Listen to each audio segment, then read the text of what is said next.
Chapter 48-89. Looked down from the tree. He had placed her high up, and when she looked down, she could only vaguely see Xiao Junyan below holding a sword in his hand as he attacked the ferocious beasts that were pouncing forward. She had originally thought that this person's strength was very weak. However, after seeing him unleash his full strength, she knew that this person was not weak, but very strong. She reckoned that his skills and cultivation were above her elder brother's.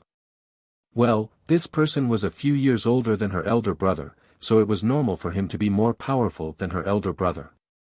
But, who knew that her two elder brothers would not be as powerful as him in the future? The screams and roars of the ferocious beasts spread throughout the forest, and the smell of blood also spread throughout the forest along with the wind. Who was sitting on the tree, saw that Xiao Junyan below was more than enough to deal with those ferocious beasts, and she immediately retracted her aura and quietly left this place. She was not really a child of the Xiao family. If she were to let the people he called to bring her back to the Xiao family, who knew if she would be killed? At least in this forest, there were no ferocious beasts that could hurt her. When the little fox's spiritual power had recovered, perhaps it could bring her out of this place. She still wanted to see her mother.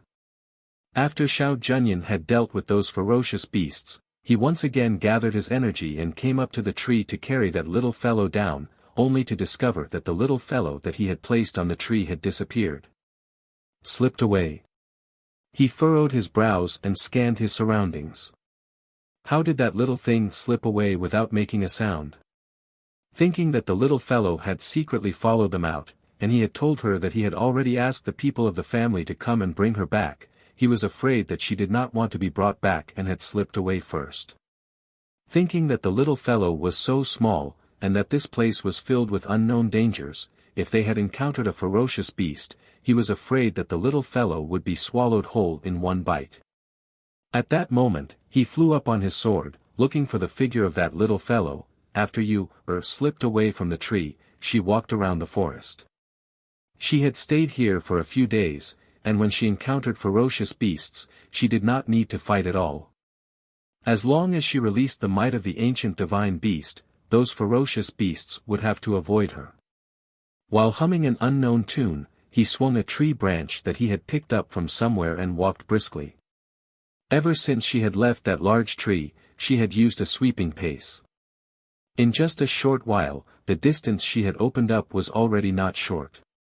Hence, she did not have to worry about being caught back by Xiao Junyan. She came to a tree and stopped to rest. She looked left and right, then jumped onto the tree and sat down. She took out fruits from her space and ate them while swinging her dangling legs. The branches and leaves on the tree were lush, and her figure was small. If she sat on the tree and didn't speak and held her breath, it would be difficult to find her. After eating a fruit, yawned. Seeing the sun was burning fiercely above her head, and this place was covered by tree leaves, and the cool breeze was very comfortable. Immediately she found a comfortable position on the tree and slept. She didn't know how much time had passed, but the sounds of fighting in the forest woke her up.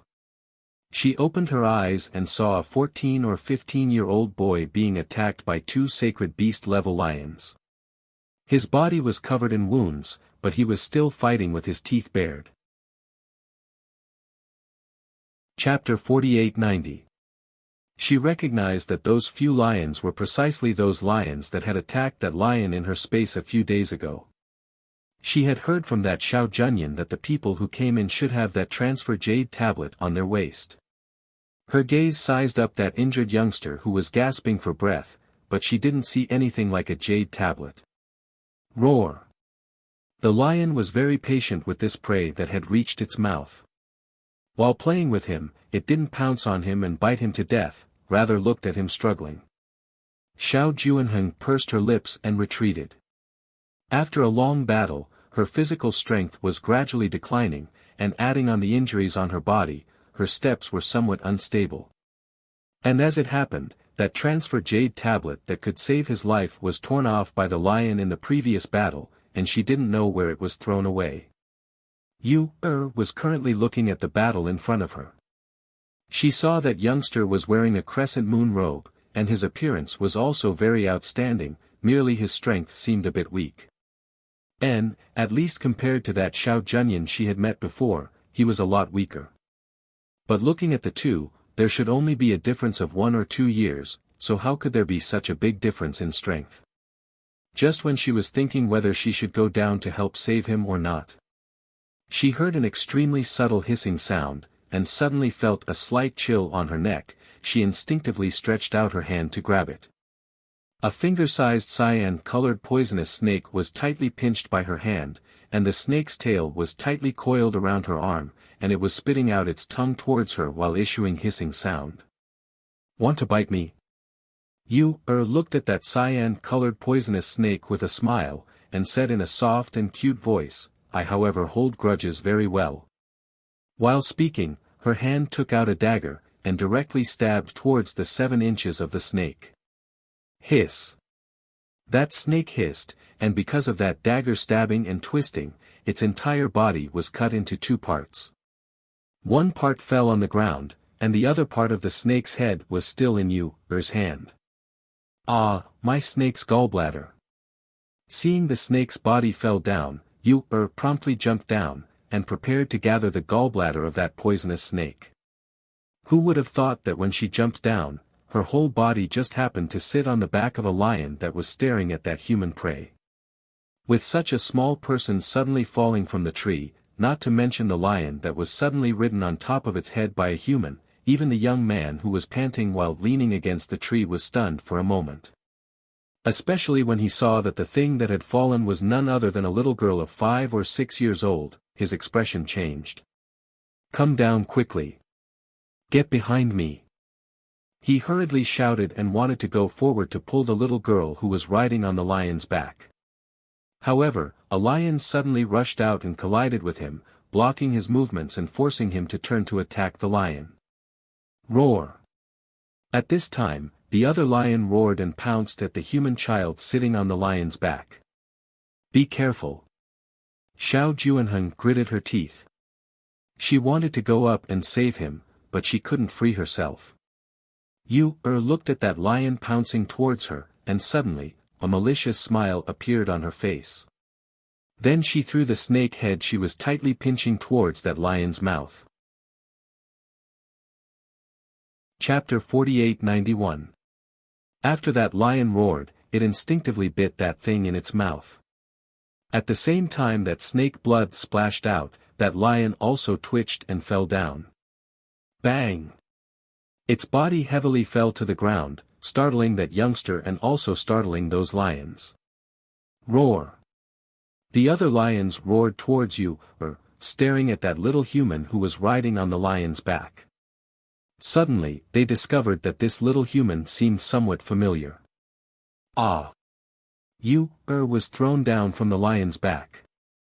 When she fell to the ground, she somersaulted in the air and stably landed on the ground.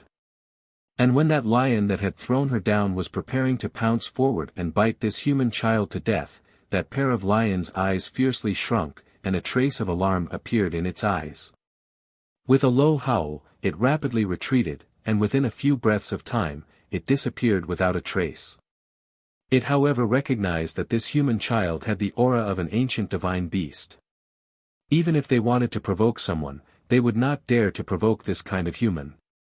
That youngster was gasping for breath, somewhat startled and puzzled as he looked at those lions that had suddenly all run away.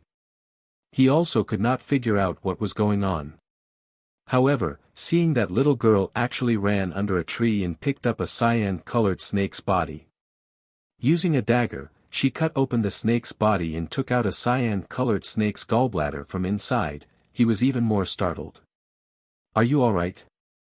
He walked forward and arrived at the little girl's side. Seeing that her face was unfamiliar, she also did not seem like a child of the clan that he had seen before. But thinking about it, the clan had a large population. Moreover, she was such a small child, so it was normal that he had not seen her before. Moreover, in this place, other than the children of their clan, how could a child from other places appear here? Therefore, naturally, he also classified this little girl as a child of their Shao clan. After Yu put away the snake's gallbladder, she looked at the youngster in front of her. Pointing at the injuries on his body, she said, "The one who is in trouble is you. You are bleeding. So bad." She was so small, but she was also not injured and bleeding. "That's right. I am injured." Xiao Juanheng lightly exhaled, and sat down with her back leaning against a large tree. Taking out medicine, she sprinkled it on the wound, and used a simple gauze to bandage it. Bandaging it herself, she could only use her mouth to bite it. Thus, she directly tied it into a tight knot. "Do you want me to help you?" Yu blinked her pure eyes and asked. She watched as he poured the medicine on his back. More than half of the medicine had spilled onto the ground.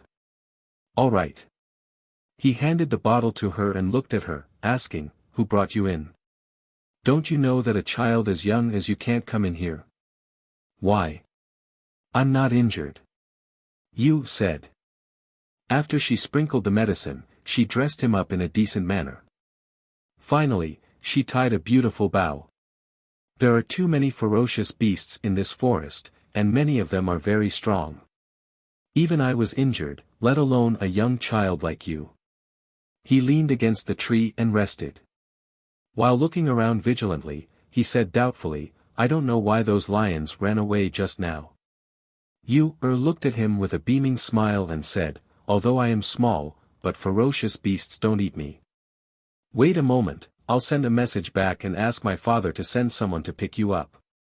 As he spoke, he took out the communication jade tablet. Chapter 48-92. As soon as Yu's voice fell, she waved her hand at him and walked towards the forest with her short legs. Seeing this, Xiao Juanheng was startled. Not bothering to send a message, he quickly followed her. "Wait a moment. It's too dangerous for a child like you here. You can't run around." Even if he hadn't seen her before, she was still a child of their Shao family. Naturally, he couldn't let her encounter any danger here. As for the lions that suddenly ran away earlier, he never thought that it would be related to this little girl. Yu took out a fruit and ate it as she walked. She glanced back at him and seeing him catch up with her in 2 or 3 steps, she wrinkled her nose and said, "Don't follow me. I'm very safe on my own." "Who is your father? Which branch is he from? How did you sneak in here?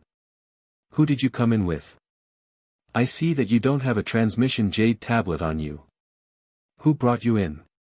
He came to her side and asked while staring at this little girl who didn't even reach his waist. Seeing that there wasn't the slightest bit of fear on her face, and instead a radiant appearance, he couldn't help but feel astonished. How come he hadn't seen such a little girl in the family before? Yu's eyes turned.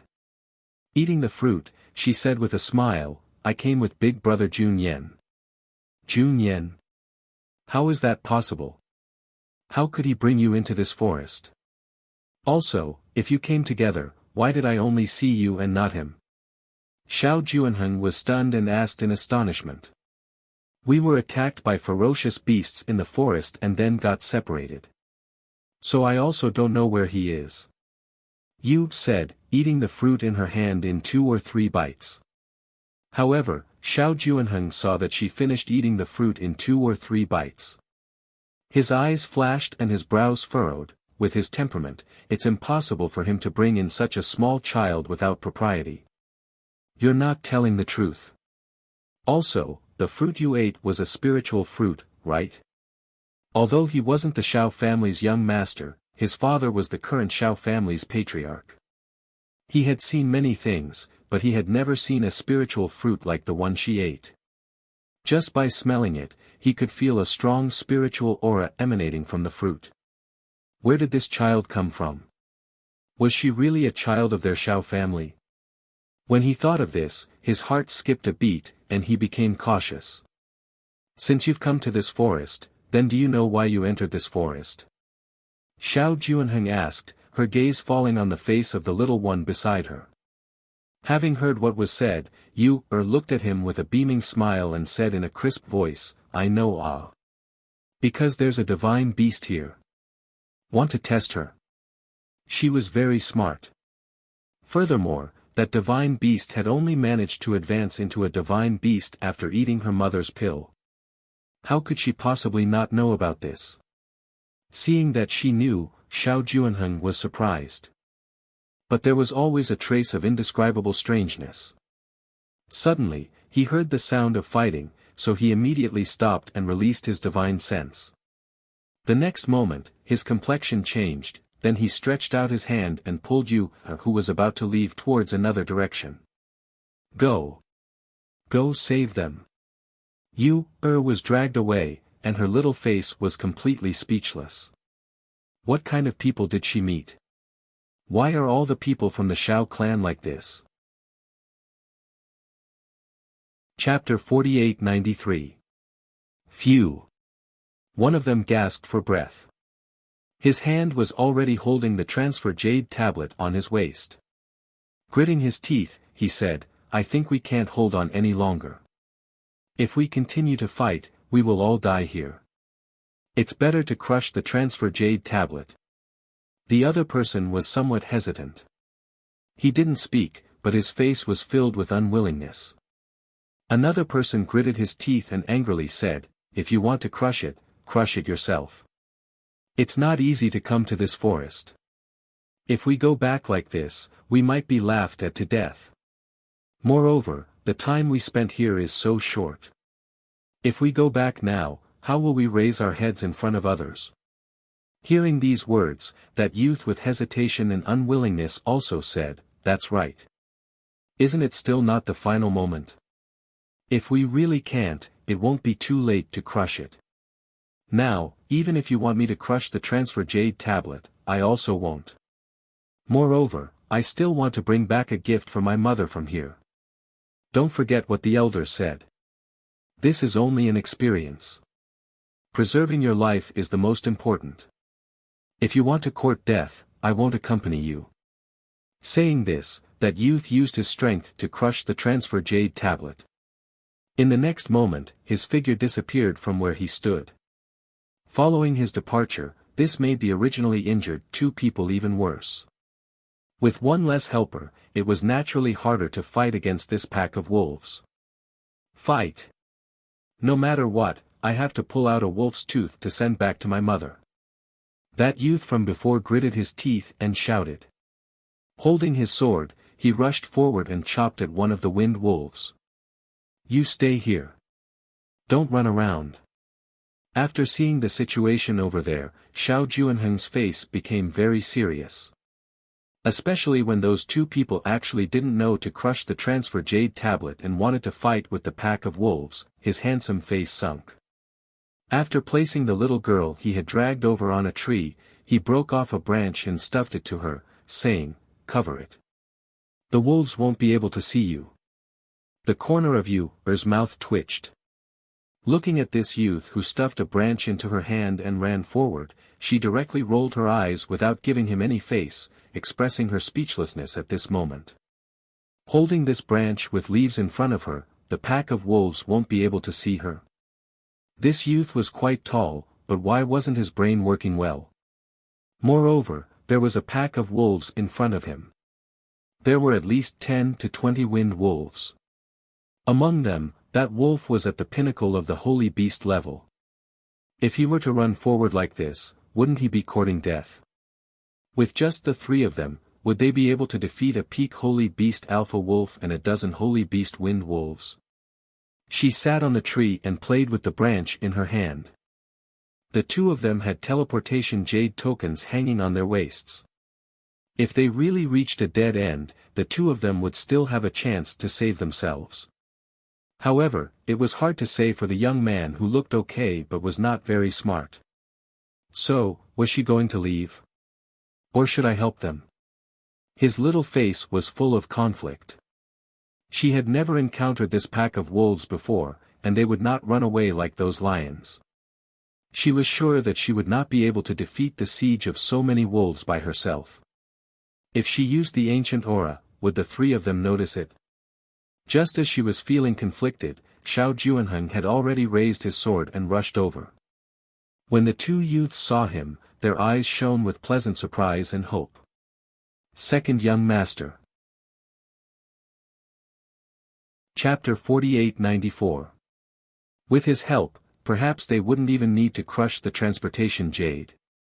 Attack the Alpha Wolf. Xiao Juanheng shouted in a low voice, directly leaping towards the Alpha Wolf to attack. The best way to make the wolf pack retreat in defeat was to first kill the Alpha Wolf. As long as the Alpha Wolf died, these wolves would naturally flee. Okay. The two immediately responded. With his addition, they immediately felt their confidence double. Their originally exhausted bodies also surged with a strong fighting spirit at this moment. The three joined forces and attacked the Alpha Wolf. However, their thoughts were good, but the reality was cruel. The Wolf King didn't approach them. Instead, it sat at the back and watched them. When the Wind Wolves saw that they were attacking the Wolf King, they attacked them even more viciously. Xiao Juanheng was already injured to begin with. In addition, the other two also had injuries on their bodies.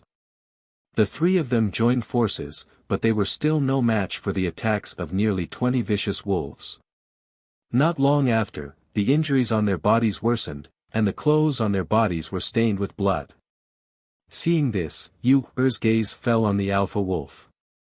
She threw away the branch in her hand, and her small figure lightly leapt from the tree towards the Alpha Wolf. Just when she was about to attack that Wolf King with her dagger, that Wolf King seemed to have discovered her, so it raised its head and coldly glanced at her.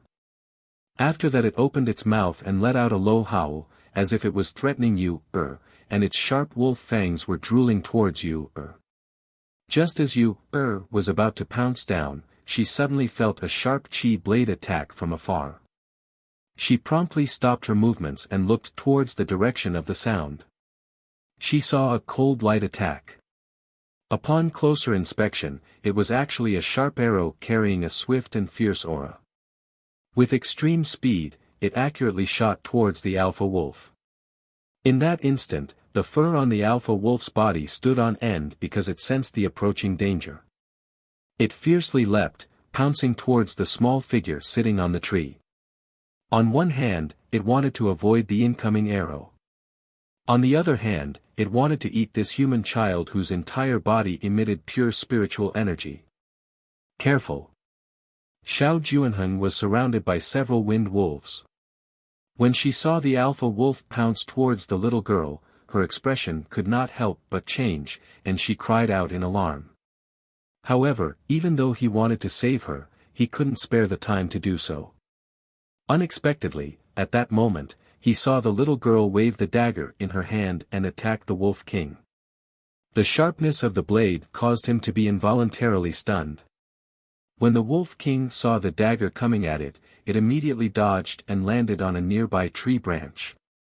Exerting force with its hind legs, it fiercely pounced at the prey it had set its eyes on. It was inconvenient for Yu to stretch her hands and feet on the tree, so seeing that Wolf King pouncing towards her to bite her, she couldn't help but angrily said, "Want to eat me? See if I don't pull out your teeth." At the same time, she took a wrong step. As the Wolf King pounced on her, she took a step back. It looked like she couldn't stand still and was about to fall, but in fact, she wanted to avoid it and land on the ground to fight again. Unexpectedly, just as she jumped down from the tree, a strange aura suddenly came towards her. She almost instinctively waved the dagger in her hand to attack that aura, but she didn't expect to hear a familiar voice. "It's me." Chapter 48-95. When Yu heard that voice, she was stunned for a moment. In that moment of distraction, the dagger in her hand was snatched away, and at the same time, she was held in the arms of the person who had come. Xiao Junyan carried the chubby child with one hand and snatched the dagger from her hand with the other. Then, he directly attacked the Wolf King that was pouncing over again. Unexpectedly, when he held the dagger and attacked, the sharpness of the dagger was unusual. Xiao.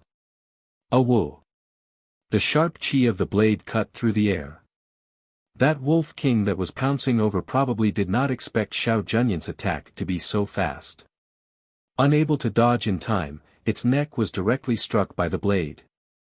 At the same time, when blood splashed out, a wolf howl also resounded, and the body of that wolf king also fiercely fell down. With a bang, it fell to the ground, and blood gushed out from its neck, dyeing the fur on its body red. Its body twitched, and it struggled to stand up.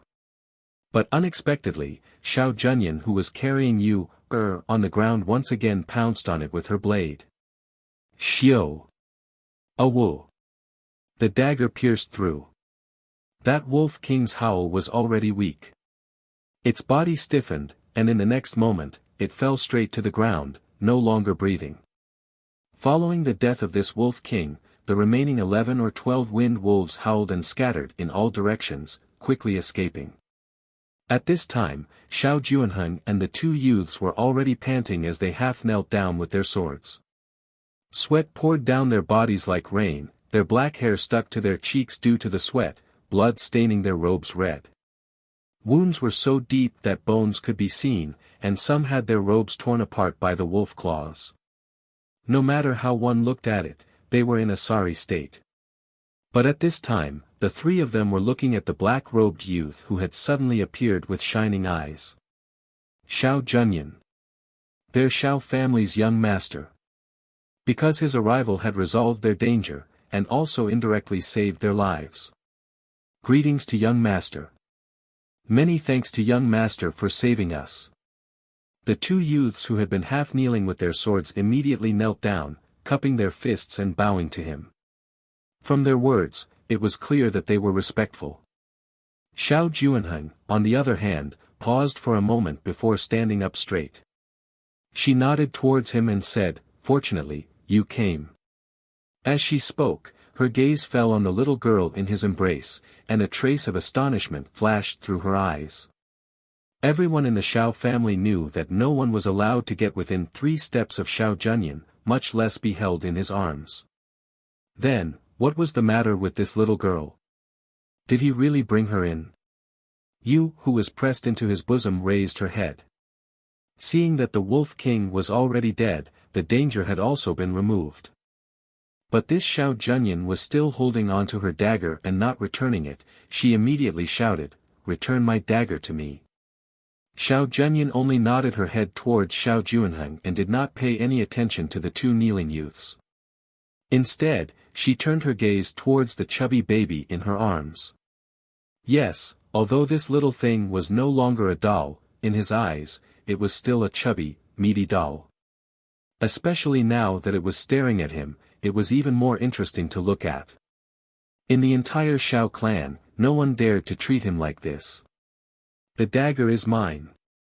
Return it to me."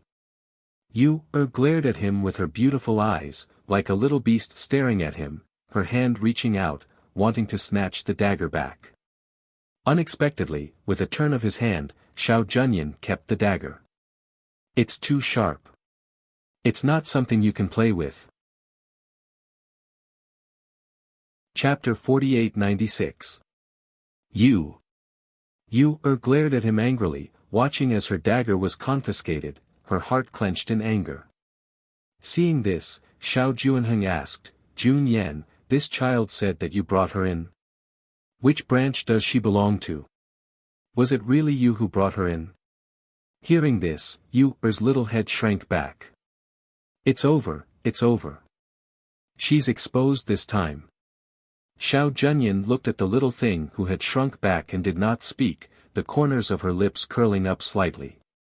Even if it was very small, it still made Xiao Juanheng feel extremely surprised. Did he see wrongly? Jun Yan smiled. Her gaze involuntarily fell on the little girl in his arms. Was it because of this child? She followed me here. Xiao Junyin said, hugging the chubby baby in her arms. She felt that her body was soft and fluffy, very comfortable to hug. Hence, she did not let go, but continued to hug her, looking at the two people in front of her, her face cold as she reprimanded them. Are the teleportation jade tokens at your waists just for decoration? You want to fight against the wolf pack with just the two of you? If I had not appeared, you would already be food in the wolf's mouth. The two youths were being reprimanded, not daring to speak, only lowering their heads. What are you standing there for? Hurry up and clean up the battlefield. Xiao Junyan frowned and said coldly. Yes, yes. The two of them hurriedly responded, not caring about the injuries on their bodies, but cleaning up the scene first. They dug out the crystal cores of the wind wolves, and finally, the two of them pulled out the wolf king's wolf teeth. Only, they did not dare to keep it for themselves.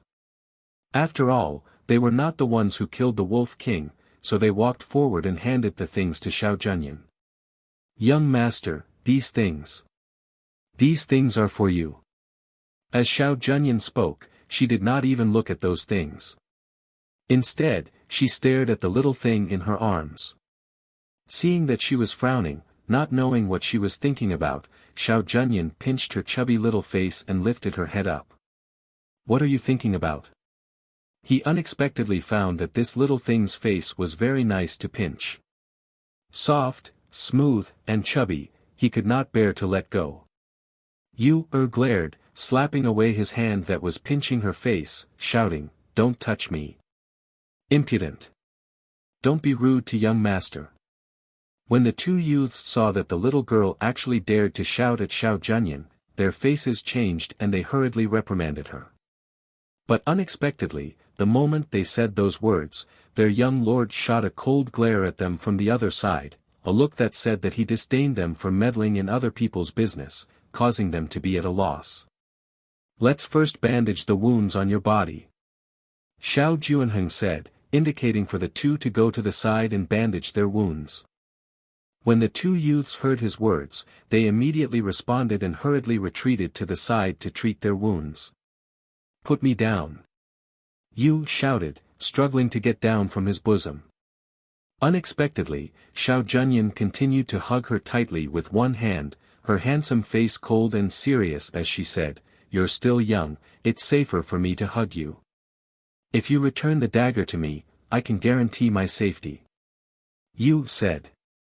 "I'll return it to you. You'll run away again later," he said expressionlessly as he carried her to the side. The heart of Yu jumped, but blinking her pair of beautiful eyes, she said without any change in expression, "What slip away? When did I slip away?" Xiao Junyan looked at her quietly, and after a long time, he asked, "What's your name?" Yu blinked, not saying a word. Chapter 4897. Yu rolled her eyes, and when she was about to speak, she heard his voice. "Tell me your real name, don't try to fool me.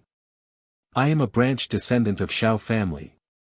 I came here because I wanted to play, and there are barriers and arrays here. Other than people of Xiao family, could it be that outsiders can enter?"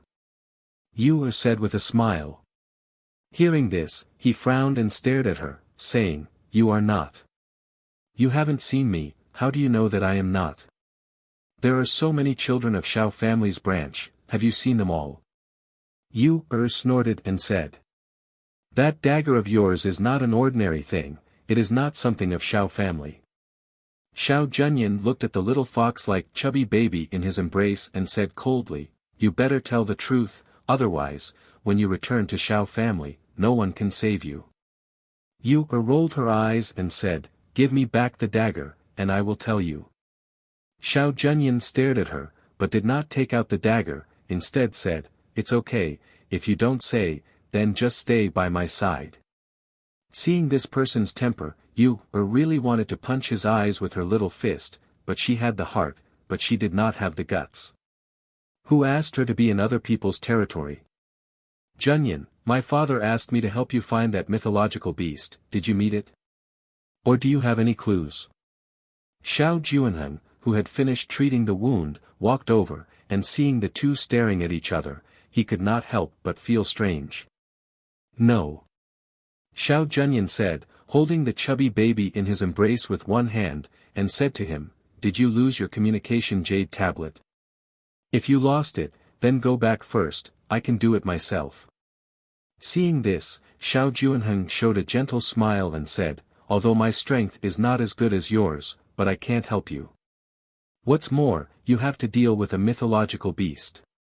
Father asked me to come. If I go back first, I am afraid that it will be difficult to explain to him. His voice paused, and his gaze fell on the little girl in his embrace, and said, besides, you brought such a small child in. If you really meet the mythological beast, what will she do? So I will stay and help you. Furthermore, I've already sent a message back just now, asking my father to send someone over to take the child back. It's too dangerous here. Hearing that, Xiao Junyan frowned and glanced at the little thing in her arms. She did not say much and only said, let's go. Young master, can we follow young master? The two youths followed up and asked cautiously. It was a rare opportunity to get close to the young master. They really didn't want to let go of such a good opportunity. One had to know that the young master would select a group of personal guards from the family in the future. If they could catch the young master's eye, perhaps they could follow by the young master's side and do things for the young master. To them who were from the side branches, being able to become the trusted aides of the young master was an extremely glorious thing. Xiao Junyan glanced at them and seemed to have thought of something. She nodded and carried the little thing in her arms as she walked forward. It was also because of this that the few of them temporarily formed a small team, with Xiao Junyan as the leader. In the evening, Yu shouted, I am hungry. Hungry? There are seclusion pills. As Xiao Juanheng spoke, she took out a medicine bottle from her space. Chapter 4898. Yes. Even if the two youths were injured, they were still eager to show off in front of him. After hearing his words, they immediately went into the forest. Xiao Juanheng stared blankly for a moment. She glanced at the little girl sitting beside Xiao Junyan, then looked at Xiao Junyan again. Slightly surprised, she asked, you wouldn't have brought the two of them along just so that they could do these things, right? What else could it be? Xiao Junyan asked indifferently. He said it so matter-of-factly that Xiao Juanheng didn't know what to say. She just looked deeply at him and the little girl. In her heart, she knew that this little girl was very important to him. Only, in so many years, she had never seen him value anyone so much. But now, he was so concerned about a little girl. It was really surprising. Thirsty? Do you want to drink water? Xiao Junyan's attention was on the little chubby girl who was pouting beside her. Looking at her fuming appearance, he couldn't help but reach out and poke her little face. Yu was still sulking. The dagger had been confiscated, but this person was still staring at her and hugging her, not giving her a chance to escape. At this time, seeing him reach out and poke her face for fun, she immediately turned her face to the side and opened her mouth to bite his finger. Little rascal. Xiao Junyan chuckled. He retracted his hand and gently flicked her forehead. I'm not a little rascal. Yu snorted. She didn't bite her finger and was flicked on the forehead instead. She couldn't help but touch her forehead and turned her head away, ignoring him. Drink some water. Xiao Junyan handed the water bag in his hand to her. No. Yu didn't take it. She folded her hands and withdrew them. Do you want some fruit? As if by magic, he took out some fruits. But with one look, one could tell that they were wild fruits picked in the forest. Don't. Yu didn't even look at him and said. Seeing that she didn't want it, he handed the wild fruits in his hand to Xiao Juanheng. Then, he took out 2 red eggs from his space and held them in front of her. He asked, then what about these? Looking at those 2 eggs, Yu couldn't help but blinked her eyes, then curiously asked, what is this? Seeing that she was interested, the corners of Xiao Junyan's lips curled up slightly. A smile flashed across her eyes as she said, these are the eggs of the flame bird. They are very nourishing for the body. As she said that, she placed the 2 red eggs in her hands and said, "Eat them." Xiao Juanheng, who was watching from the side, was already in a daze. He suddenly felt that he didn't recognize this Xiao Junyan beside him anymore. Was he really Xiao Junyan? Was it really not someone else in disguise? Yu looked at those 2 red eggs in her hand, and feeling that they were still a little hot, she curiously asked, "Can I eat them just like this? Do you need to cook it?" The egg of the flame bird can be peeled and eaten. Not only is it nourishing to the body, it is also extremely nourishing. It is a rare good thing. As Xiao Juanheng spoke, she looked towards Xiao Junyan. She really could not figure out why he would treat this little girl from the side family so well. However, what made her even more dumbfounded was that he actually took an egg from the little girl's hand and said, "I'll help you peel it." Then, he peeled the egg and handed it to her to eat. Xiao Junyan looked at the chubby little girl who was puffing up her cheeks like a little squirrel eating the flame egg. A wonderful sense of satisfaction rose in his heart. Seeing her eating happily, he also felt happy. Chapter 48-99. The 2 of them looked at each other and asked, "Second young master, what happened to you?" Xiao Juanheng regained his senses and waved his hand. Walking over to the place where they were roasting the meat, he sat down and said, "Don't worry about me, just let me be alone." Seeing this, the 2 of them did not ask any more questions. While roasting the meat, they paid attention to their surroundings.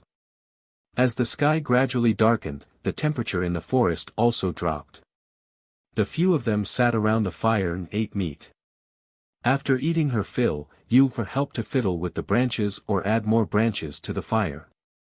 Because Yu was worried that she would not be able to withstand the night wind in the forest, Xiao Junyan hugged her in his arms and covered her with a cloak before falling asleep. The next day, early morning. When the morning sun shone through the lush leaves and fell on Xiao Junyan's face, he instinctively tightened one hand, while his other hand wanted to pull the cloak higher to cover the chubby baby in his arms. Who knew that when he tightened his grip, he felt empty? Almost instantly, he opened his eyes and looked into his arms. Where was that chubby baby's figure? His sharp and indifferent gaze swept the surroundings. Releasing his divine sense, other than the occasional sound of insects in the forest, there was only the rustling sound of the wind blowing through the trees. Ran away again? His expression was a little ugly. His hand reached for the dagger hidden in his sleeve. It was already empty. Clearly, that little fellow not only ran away after putting them down, but also took back the dagger that he had confiscated. After so many years, this was the first time that he had fallen for such a chubby baby. Moreover, he had let her run away from his eyes twice in a row. One could well imagine the gloominess in his heart. Thinking of this dangerous forest, and how small that chubby baby was, if they encountered a ferocious beast, she would not even be enough to fill the teeth. He frowned and glanced at the 3 people who were still sleeping. He did not wake them up, but instead picked up a few stones. After gathering his chi, he flung the stones at them. Then, he went into the forest to look for that chubby baby who had escaped to who knows where. Xiao Juanheng was woken up by the pain of being hit by a stone. When he woke up, he was startled. They had taken turns keeping watch at night, but why were they all sleeping so soundly? And sleeping so soundly? Looking around, Xiao Junyan and the little girl were already gone. He could not help but shout, "Junyan! Junyan! Second young master!" The 2 youths woke up as well. They rubbed their temples, feeling a little dizzy. After shouting in a circle and not seeing anyone, Xiao Juanheng looked towards them and asked, "Why did you all sleep so soundly last night?" "I was patrolling last night, but somehow, I fell asleep." A young man scratched his head in embarrassment. He didn't think that he would fall asleep. Where are the young lord and that child? The other youth couldn't help but ask in surprise when he didn't see the 2 people around. Xiao Juanheng felt a little strange in her heart. Glancing at the 2 of them, she said, you two go back first. I also need to go back and find out which branch that child belongs to. Second young master, do you suspect that she's not from our Shao clan? The two youths asked in surprise. I originally had some suspicions, but after seeing Jun Yan, he said that he was the one who brought her here, so I didn't ask any further. But now, we've obviously fainted because we've been drugged. Jun Yan can't possibly have used medicine on us, so it can only be that child. So I have to go back and figure out what's going on. Xiao Juanheng said, her brows tightly knitted together. Chapter 4900. Yu didn't take Xiao Juanheng's suspicions to heart. Therefore, she had already returned to the cave where she had been hiding in the beginning.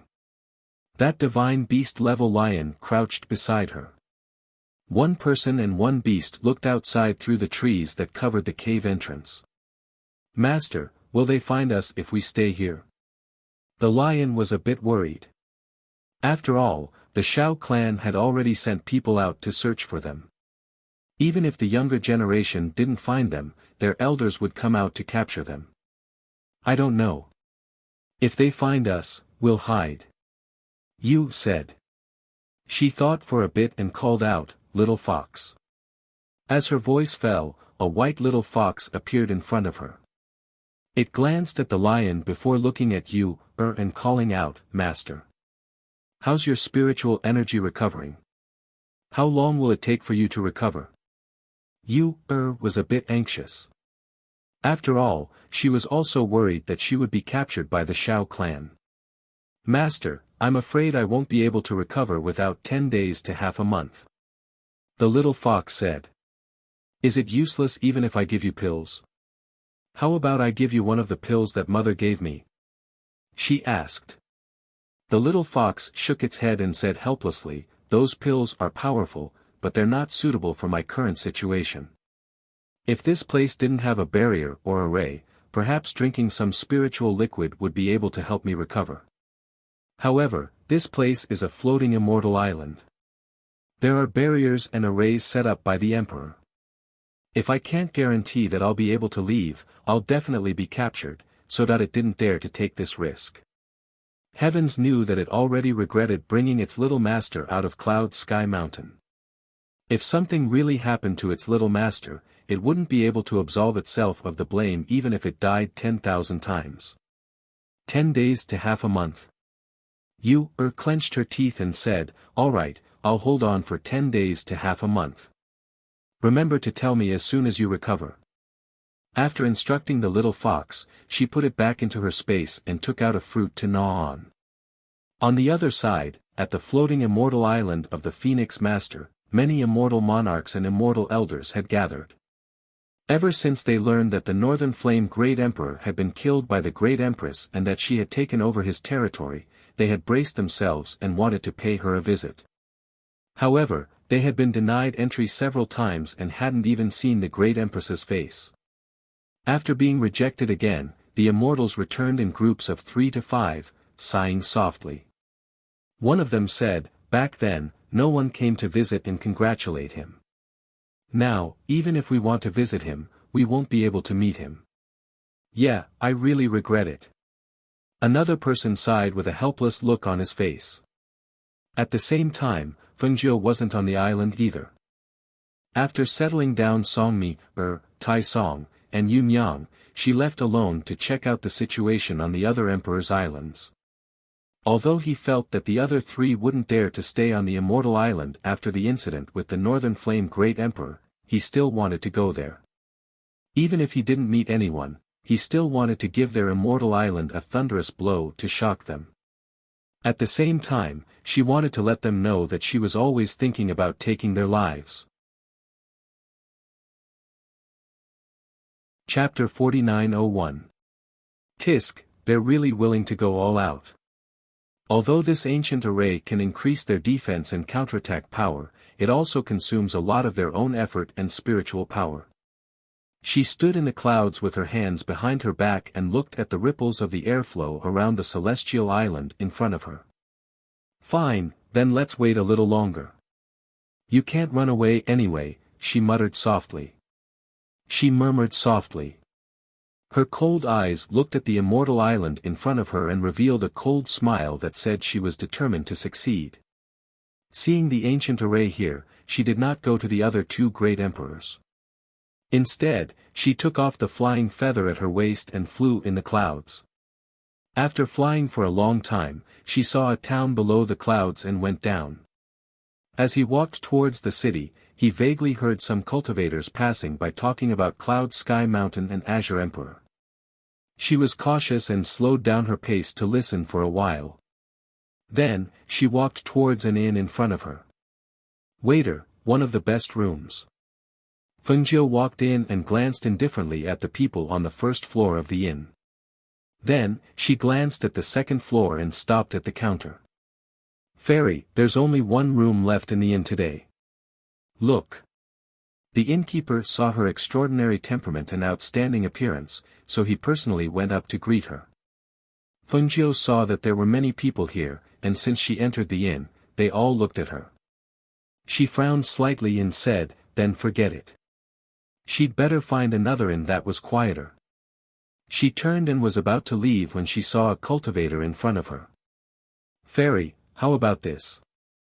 I'll give my best room to you." The male cultivator put on a gentle and polite look and bowed to Fengjiu, but his eyes were looking at her with amazement. "There's no need," Fengjiu said indifferently and walked forward. "Hey, fairy." The male cultivator took a step and blocked her way again. However, before he could finish speaking, he saw this extremely beautiful woman glare at him coldly. That glance caused his entire body to stiffen. An icy cold aura rose from the soles of his feet and reached straight to his heart. Cold sweat seeped out of his forehead as he involuntarily retracted his outstretched hand. He did not dare to say a single word and only backed away to let her leave. When he saw her leave, the male cultivator seemed to come back to life. He took a deep breath, but his eyes were still filled with shock and fear. He covered his chest with one hand. There, his heart was thumping as if it was going to jump out of his chest. Too terrifying. That person, who was that person?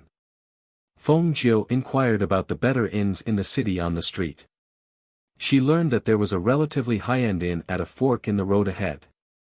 Usually, there were fewer people staying there, but the environment and view were the best. Thus, she arrived at the inn. As soon as she entered, a waiter welcomed her warmly. "Guest, please come in." The waiter brought Fengjiu in and wiped the table that was already shining. He said warmly, "Guest, please sit down and have a cup of tea." Chapter 4902. Just pick a quiet room for me. Fengjiu said and asked, "Waiter, I heard that there's a place called Cloud Sky Mountain not far from this city." "Yes, it's a place known to both near and far. However, this place is very mysterious because it's the place of Emperor Qing," the waiter said with a smile. After pouring tea for Fengjiu, he said, "Emperor Qing is a free and unfettered emperor. He doesn't care about worldly affairs. Cloud Sky Mountain is said to be not far from the city, but no one knows its exact location. Many people want to visit it, but they can't find it." "Oh. Is that so?" Fengjiu said in surprise. "However, there are some who know it, but they are all immortals who are on good terms with Emperor Qing or experts like immortal monarchs. Ordinary people can't find the location of Cloud Sky Mountain." As the waiter said this, he took a plate of peanuts and small pastries from another waiter and said, "Sir, these are gifts from the inn. Please try them first. If you need anything else, please call me. I'll go upstairs and show you the door sign." As he said this, he bowed and retreated. Fengjiu nodded secretly. The waiter of this inn had undergone strict training. Whether it was in treating people or receiving things, they were all very good. Moreover, it was obvious that the people who came in here were all cultivators in brocade robes. Although they were curious about her, they didn't look at her too much. They just secretly looked at her for a moment or two and then looked away. It wasn't considered offensive. She sat in the inn for a while, drank 2 cups of tea and ate some pastries. Then, under the guidance of the waiter, she went downstairs to take a look at the rooms. The waiter chose the innermost room for her. It was quieter. When the back window of the room was pushed open, she could see the scenery and the street in the distance. The room's layout was elegant. She had to admit that it was really a good inn. After looking at the room, she left the inn and walked around the city. She bought some pastries and snacks, and also bought some necessities and clothes for the 3 children in the city's ready-made clothing store. She thought that since she passed by here and was so close to the children, she should go and see the 3 children. After all, since she ascended, she didn't deliberately ask about them. Thinking of going to see the children, she bought the 3 children's favorite things and necessities in the city. As for their master, Emperor Qing, she prepared 2 jars of self-brewed spirit wine for him. After eating outside, she went to the inn. On the first floor of the inn, when the shopkeeper, who had been waiting in front of the inn, saw the red figure coming over, he hurriedly went inside and came to a table. He said respectfully, "Young master, the lady in red is back. Look, is her." Hearing this, the man in white showed a faint smile.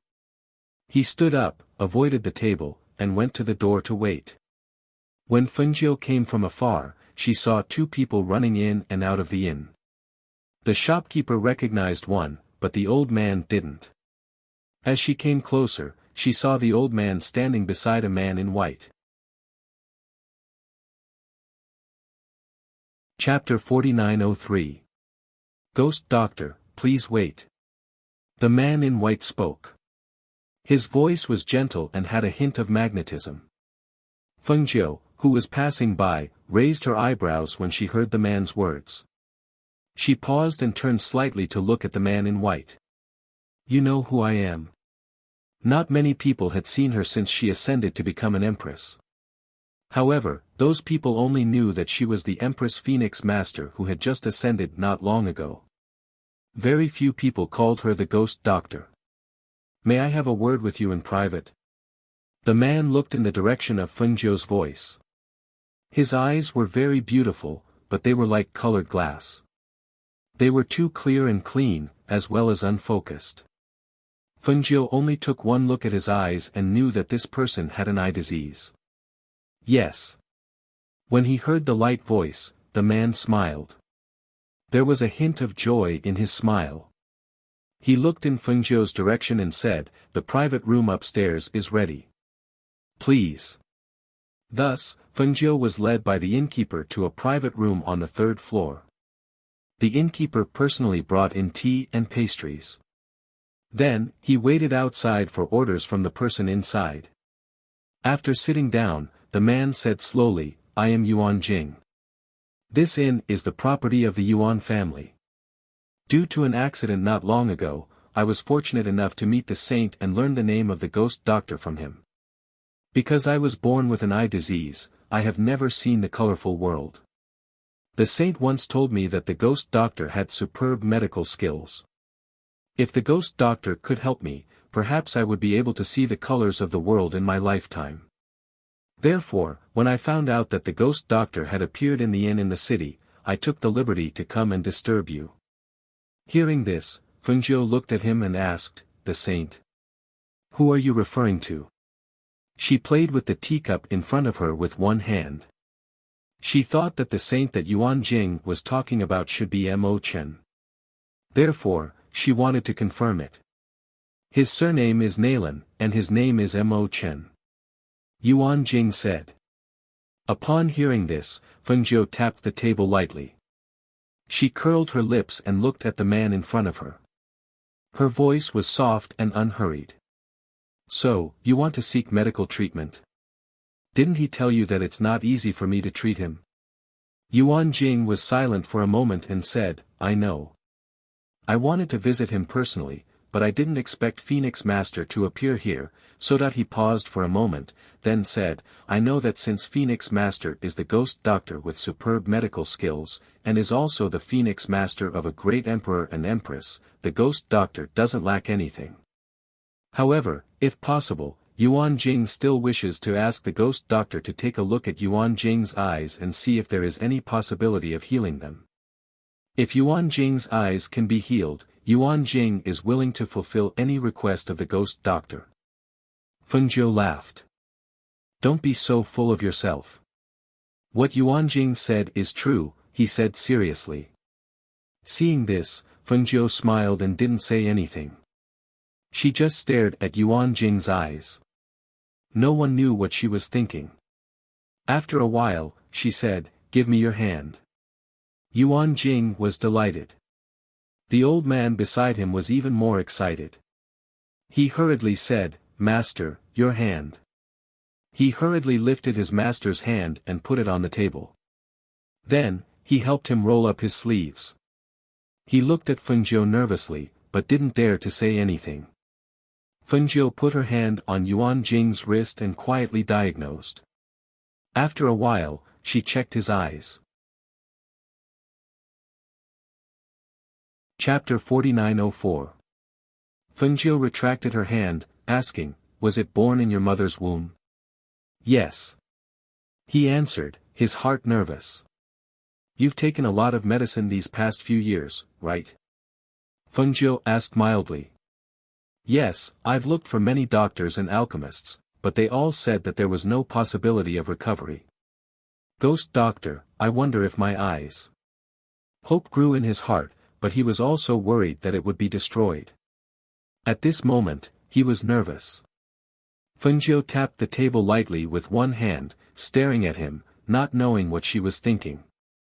After a while, she said, "In the deep sea, there's a fish called the scarlet-eyed monster. Dig out its fish eye and store it in an icebox, then bring it to my immortal island to find me. Remember, it has to be an adult scarlet-eyed monster. Once the fish eye is found, I'll try to treat your eyes." Hearing this, Yuan Jing couldn't suppress his excitement. "Ghost doctor means that there's a possibility of treatment for my eyes?" "You can say that." Fengjiu glanced at him, saying, "The prerequisite is that we have to find the fish eye." Okay, I'll definitely send people to find it." "Thank you ghost doctor, thank you ghost doctor." He stood up with excitement on his face, bowing to her. "Okay, that's it," Fengjiu said, getting up and walking out, returning to her room on the second floor to rest. Later, she would ask Mo Chen about this Yuan Jing. After sending Fengjiu downstairs, Yuan Jing said to the old man beside him, "Uncle Yuan, did you hear that? My eyes can still be treated." The old man's old eyes glistened, nodding, I heard. "Don't worry, I'll definitely get someone to bring the scarlet-eyed monster's eyes to you. Let's go home now. Let father send people to find the scarlet-eyed monster immediately." He held his hand, his gentle face filled with excitement and anticipation. Seeing him so excited and happy, the old man couldn't bear to tell him that the scarlet-eyed spiritual monster was the most ferocious fish beast in the deep sea.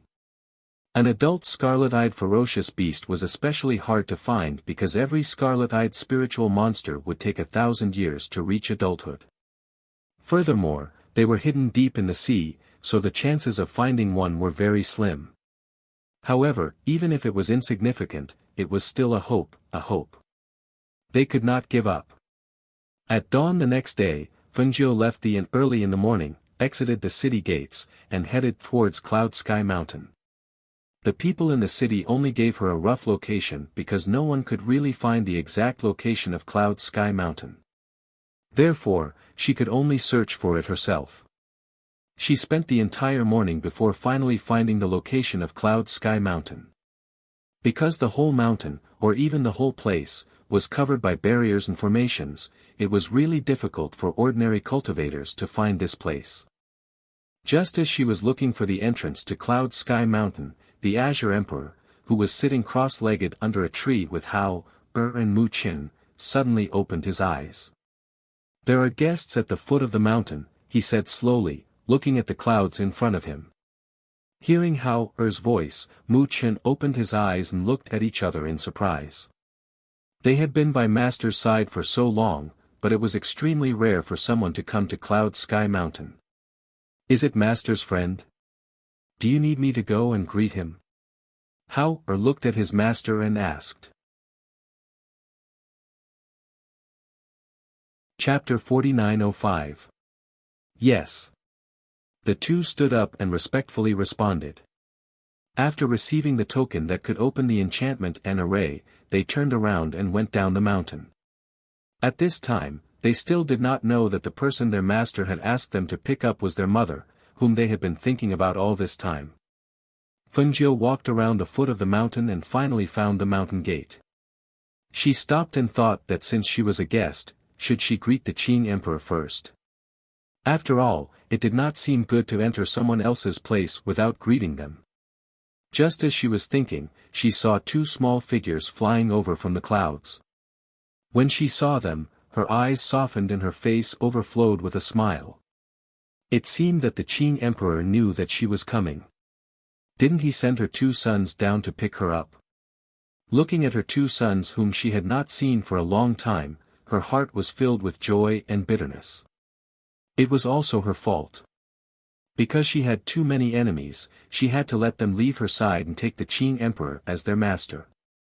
However, Emperor Qing seemed to treat them well. Both of them had grown a lot taller, and their faces had been altered. Their faces were not the ones she was familiar with. However, they were her children after all. She could recognize their aura at a glance. The two children, who were flying over on their swords, saw the familiar red figure from afar. They were stunned for a moment and their eyes widened involuntarily. Is that mother? Did I see wrongly? Mu Chen's usually expressionless face was full of shock and astonishment at this time. His eyes flashed with a kind of light called surprise, but he was afraid that he was hallucinating because he missed his mother too much, so he did not dare to believe it. It's mother. Mother is here. Hao was a few years older. When he saw their mother at this time, his cold little face surged with surprise and excitement after the initial shock. He sped up on his sword and flew toward the mountain gate in front of them. Mother! Mother! The two of them jumped down from the flying sword one after the other and dashed towards the red figure. When their figures touched the formation in the barrier, because they had tokens, the barrier and the formation automatically opened, opening a path for them. Hao, Chen, Fengjiu opened her arms and caught the two people who were flying towards her. When the two small figures crashed into her arms, she hugged them tightly. She bent down and kissed their cheeks. Her gentle and doting gaze fell on the two people and said, "Mother missed you so much. Did you eat properly? Why have you only grown taller but not fatter? Mother, Hao misses you too. Mother, Chen also misses you very much."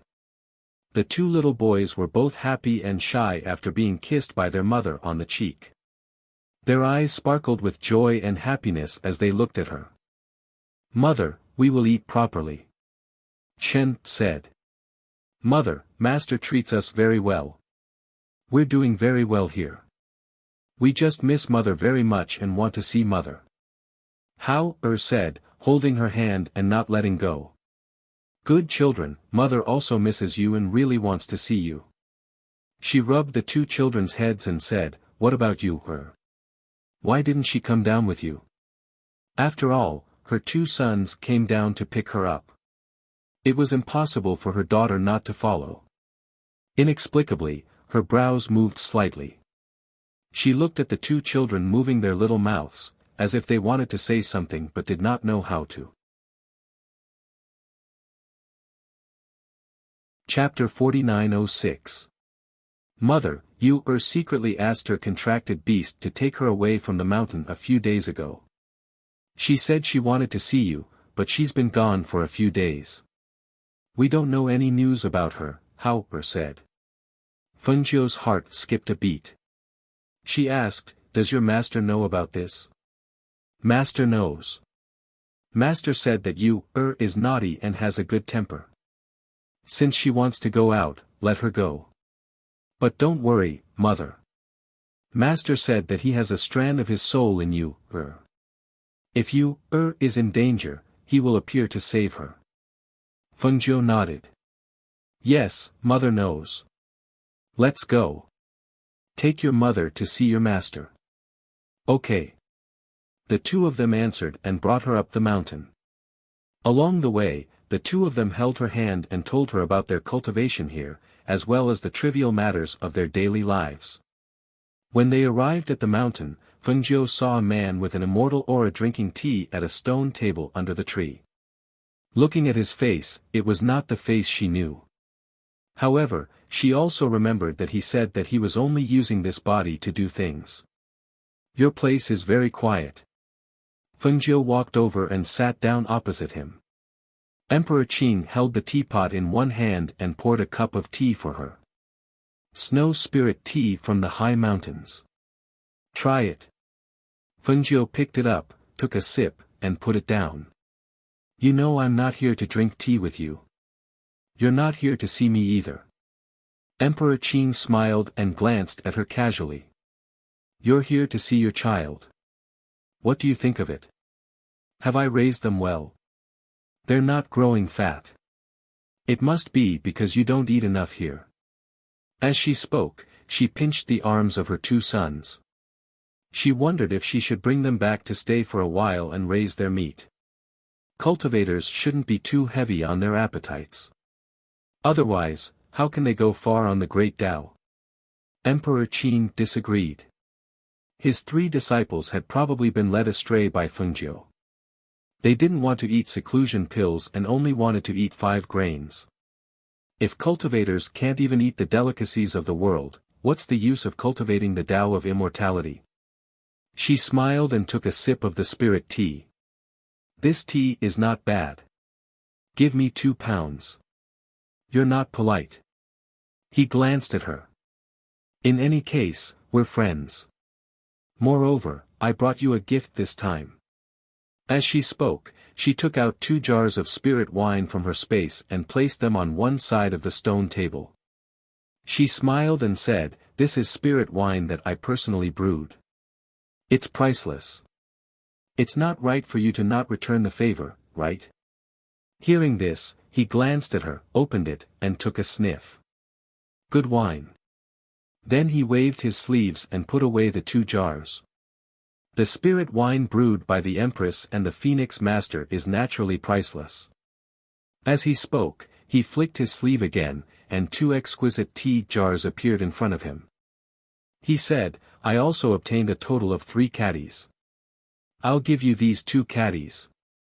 Before he finished, he added, "Treat it as a gift in return." Fengjiu naturally wouldn't be polite with him. After thanking him, he put them away. Chapter 4907. You know that I don't just want to kill the Northern Flame Emperor. Fengjiu refilled his teacup and poured some tea for himself before asking, "What happened to you, her? Where is she now?" Emperor Qing sipped his tea unhurriedly. After putting down the teacup, he said, "That girl's temperament is unstable. Even though her 2 brothers are here, she still misses you and wants to see you. However, I ordered them not to go down the mountain to see you. They can only cultivate in the mountain." That girl couldn't stay there any longer and sneaked away. He poured another cup of tea and said slowly, "As for where she is now, you don't have to worry about that. Even if my disciple is outside, she won't encounter any danger. However, I don't think she will be able to go to your place in the short term." "Are you sure that she will be fine alone outside?" Fengjiu frowned. It was impossible to say that he wasn't worried. That girl is very clever. As long as she doesn't say that she is your daughter, no one will touch her, Emperor Qing said lightly. Hearing this, Fengjiu's mouth twitched. He said, "Although what you said is the truth, you make it sound as if it is unlucky to be my child." "Mother, the luckiest thing for us is that you are our mother," Hao hurriedly said. In his heart, he had always been proud to have such a mother. To be her child was the luckiest thing in his life. Mother, the happiest thing for us is to be your child, Mu Chen also said, looking at her with eyes full of admiration. Good boy. Fengjiu smiled and rubbed their heads. I want to bring the children back to stay for a while. She looked at Emperor Qing and said. She recalled that she had said that she would not disturb him if the children followed him, let alone see the children. However, now that she saw the children, she wanted to bring them back to her side for a period of time. On the one hand, she thought that now that she had ascended and killed the Northern Flame Great Emperor, the other 3 Great Emperors would be in seclusion to recuperate and would not dare to do anything to her in the short term. On the other hand, she had settled most of the matters in her territory and had nothing else to do during this period of time. Therefore, she wanted to bring her child back to stay with her for a while. Hearing her words, Emperor Qing didn't look surprised at all, as if he had expected it. He didn't refuse, but glanced at his 2 disciples and nodded, okay, I'm going out to do something. You can take the 2 of them back first. For now, your place should be safe. Thank you very much, Master. The 2 of them immediately thanked him happily. Go back with your mother. Don't just play. Remember to cultivate. When you return, I will check on you. Emperor Qing instructed in a deep voice. Yes. The 2 of them grinned, their little faces beaming with a rare look of joy. Thank you. Fengjiu also thanked him. Emperor Qing looked at her and said, you don't have to worry about that girl. I will take care of her. Hearing this, Fengjiu did not know what he meant. However, she knew that he cared a lot about you, and doted on her a lot. Naturally, he would not let anything happen to her. Now that he had said this, there was nothing to worry about. Chapter 4908. She stayed in Cloud Sky Mountain for 2 days before bidding farewell to Qing Di. Taking the 2 children with her, she boarded a flying ship and left, heading towards the Immortal Island. Qing Di also left not long after they left, and his whereabouts were unknown. At the same time, in the forest, Xiao Junyan's face was dark as he searched for the little fellow who had slipped away right under his nose. Compared to searching for the divine beast, he felt that it was better to find that little thing first. After all, the danger here was far greater than he had imagined. If an accident happened, not even his bones would remain. As for the divine beast, it would not be able to escape from their territory. In the end, it would belong to the Xiao family. Even if he did not find it this time, the elders in the family would personally come over. However, what he did not expect was that he had been searching in the forest for the past few days, but there was no trace of that little fellow. On the other side, Xiao Juanheng returned to the residence and directly went to find his father, asking him to quickly send people to check if there was a 5 or 6-year-old girl who had left home. He returned to the courtyard to change his clothes and eat a meal. Not long after, he saw a guard come forward to report, "Young master, family head invites you over." Understood. Xiao Juanheng replied and followed the guard forward. Arriving at the hall, he saw that not only was his father sitting in the main seat, but the other elders were also present. Seeing this, he stepped forward and cupped his hands in greetings to father and elders. Juanheng, after the people in the family investigated, they reported that there was no 5 or 6-year-old girl who had left home. What happened to this little girl? Tell us more in detail. Family head Xiao said in a low voice, his gaze falling on his son who was standing in the middle. Hearing this, Xiao Juanheng said as expected, in his heart. He had long suspected that the child was not a disciple of their Xiao family. He did not expect that she really was not. However, if she was not a disciple of their Xiao family, then whose child was she? How could she appear silently in the forest on their island? Father, elders, that little girl was 5 or 6 years old and did not have an adult by her side. When I was being attacked by the Pride of Lions, that little girl suddenly appeared. However, the strange thing was that after she appeared, the Pride of Lions that attacked me fled in panic. At that time, I did not think much of it, but now that I think about it, it might be related to this little girl. His voice was gentle and clear, like flowing water as he explained the situation to them. At that time, I thought that our immortal island had its own barriers and arrays. Even if our Shao clan's disciples didn't have a token, they wouldn't be able to leave. Therefore, I thought that she was a child of our clan who had sneaked out to play. However, I saw that she didn't have anything like a teleportation token on her. When I asked her later, she said. At this point, he paused. What is it? One of the elders asked with a solemn expression. Someone of unknown origin had sneaked into the immortal island. This could be a big or small matter. She said she went into the forest with Jun Yen.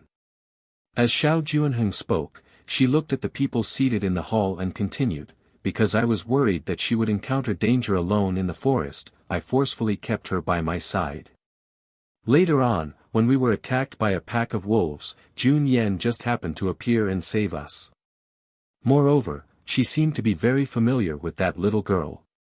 Close.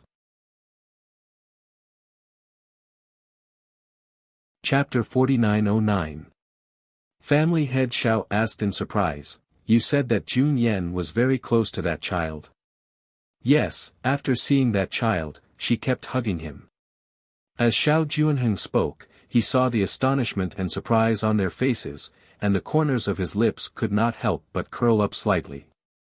At that time, when he saw Jun Yen being so close to that child, he probably had the same expression. Everyone present knew that Xiao Junyan was the most outstanding genius of the Xiao family in the past few hundred years. Moreover, he was the son of the patriarch's elder brother. It was just that Xiao Junyan was the only one left from the main branch. And because he lost his parents at a young age, he only knew how to cultivate from a young age, and was not close to others. Therefore, when they heard Juanheng's words, everyone was so astonished. Under everyone's astonished expressions, Xiao Juanheng continued to explain the matter to them. After hearing his words, an elder frowned and said, you mean to say that the child ran away after putting down the few of you? Even Jun Yen left? Yes. Xiao Juanheng replied, and did not say anything else. The hall was silent for a moment, and after a while, an elder looked at the others and asked, what kind of person do you think would put a child here? Moreover, it's so quiet. Looks like we have to find that child first. Family head Xiao said, and immediately said to Xiao Juanheng, bring some people to search in the forest. After finding that child, do not hurt him. Bring him back first, and we will personally question him. As he spoke, he threw a command token to him. Okay. Xiao Juanheng received the command tablet and responded. After bowing, she withdrew. Yu did not know about the matters here, but she knew that she had to hide well, so as to avoid being caught by the Xiao family. After all, she had put down those people, and they would naturally know that she was not a child of the Xiao family. At this time, she was squatting in the cave, roasting a prey that the lion had brought back, and did not know that the smoke from the food she was roasting was curling up from outside the cave. Xiao Junyan had been searching for a few days, but there had been no news. At this moment, he was standing atop the forest on his sword, looking down in all directions. When he saw the place where wisps of smoke were rising, his eyes flashed. When the Xiao clan's disciples entered the forest, they didn't have much time to roast meat. Most of them ate seclusion grain pills. Only the fat baby would think of roasting meat in this place. Thinking about this, the corners of his lips curled up. He knew that the girl was very clever.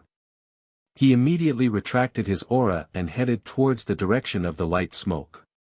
Smelling the fragrant meat, Yu's small face showed a happy smile. She cut a big piece of meat for Lion, then she also cut a piece of meat to eat. Delicious, so fragrant. My culinary skills are getting better and better. She smelled the aroma of the meat and swallowed her saliva. She tore off a small piece and ate it. The lion was lying beside her, eating roasted meat. Ever since it had followed this little master, it seemed that it had become not too fond of eating raw meat. At this time, one person and one beast in the cave did not know that on a tree not far from the entrance of the cave, Xiao Junyan was pressing down the leaves that were blocking his line of sight.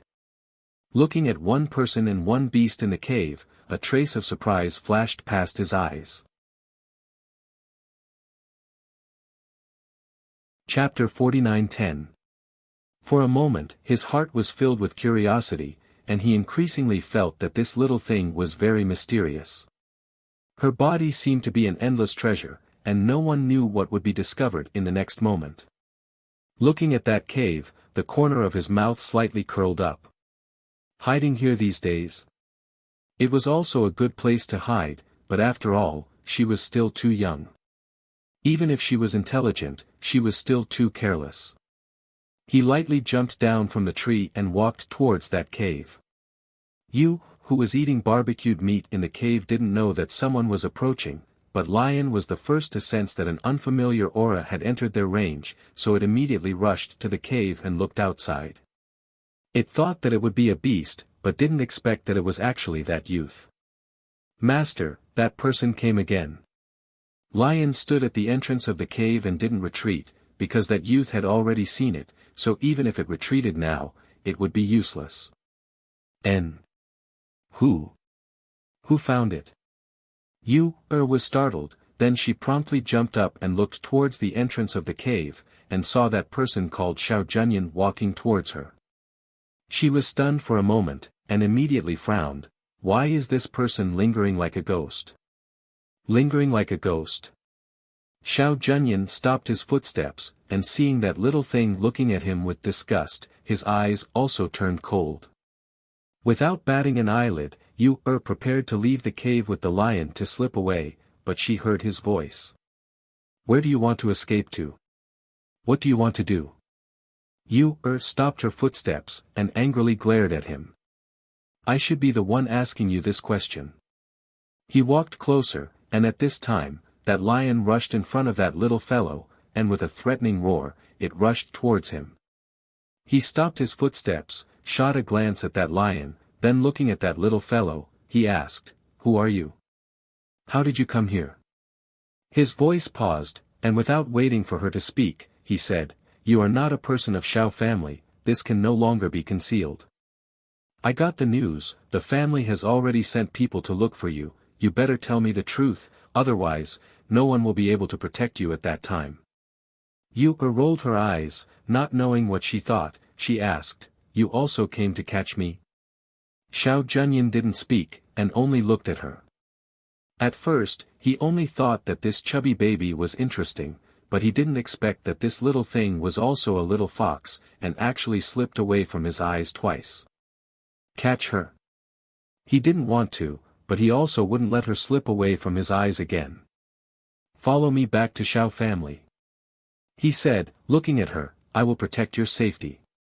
Don't. Yu directly refused. She looked at him, then revealing a crafty smile, she patted the lion beside her, As you can see, this god beast is mine. It listens to me. Hearing this, Xiao Junyan looked at her deeply and asked, So. He. She laughed, then patting the lion's head, she said, You stall him, I will run first. After saying that, Yu immediately rushed towards the forest. Xiao Junyan was about to give chase when she saw the lion pouncing over. She could only turn around and attack the lion. As the young patriarch of the Xiao family and the future patriarch of the Xiao family, Xiao Junyan's strength and talent were naturally excellent. Otherwise, the elders in the family would not have allowed him to come here to search for that mythological beast. Chapter 49:11. After delaying for a while, the lion let out a low roar and quickly retreated. Xiao Junyan saw that the lion had retreated and did not give chase. Instead, he chased in the direction that the little thing had escaped. In terms of footwork and movement techniques, Yu was considered to be the best among the three siblings at such a young age. Her speed was also the fastest. With the lion delaying her, she quickly left. As long as she escaped first, it would be easy to meet up with the lion. But what she did not expect was that after she had run a long distance away, she turned back to look and saw that Xiao Junyan was chasing after her. Ah! He's coming, he's coming. Bullying a child. She muttered and yelled as she ran. She didn't care about the direction, she just ran left and right in the forest as fast as she could. It's that child. Up ahead, a group of young boys and girls were gathered together and chatting as they walked. Seeing a child running towards them, they could not help but point at her in surprise. The news from the family said that it's a 5 to 6-year-old child. Isn't that her? Quick! Catch her! One of the youths said as he hurriedly rushed towards the child who was running over. One had to know that catching her was a great merit. Was running and she looked back from time to time. For a moment, she did not pay attention to the front. When she noticed those people in front of her, she gave a cry of surprise and quickly changed direction. Quick! Catch her quickly, don't let her escape. Everyone saw that the child had turned a corner and was running towards the other side. They quickly shouted, "Surround her! Surround her from that side!" Being blocked by these people, Xiao Junyan, who had been chasing from behind, had also caught up. When he saw the disciples of the family holding swords in their hands, he immediately frowned and shouted in a cold voice, "Don't hurt him." Everyone was startled. When they heard the voice, they looked towards the direction of the voice. When they saw that it was Xiao Junyan, their faces changed and they quickly called out respectfully, "Young lord. Keep your swords. Don't hurt her." Xiao Junyan ordered coldly. Gathering his breath, he rushed forward and grabbed at the little thing. Ah! Cried out in alarm, but her body nimbly dodged. Xiao Junyan grabbed at thin air and was stunned for a moment, as if she had not expected this chubby baby to be so skilled. She leaned forward to grab at her again. At this moment, the roar of a lion sounded. Roar! Ah! Berserk beast! No! That was a divine beast. Look at the pattern on the lion's head. Hiss! How could this be? Did someone form a contract with this divine beast? One of the youths sucked in a breath of air as he suddenly realized that the young master was here. His eyes shone with surprise. Could it be that young master has contracted with this mythological beast? But just as they were talking, they saw the divine beast pounce forward. They thought that the divine beast was going to pounce on the child, but they didn't expect it to pounce on their young master. Young master, be careful. Everyone was so frightened that their faces changed, and they instinctively cried out in alarm. They saw their young master's hand that was reaching out to grab the child paused, and he clenched his fist tightly.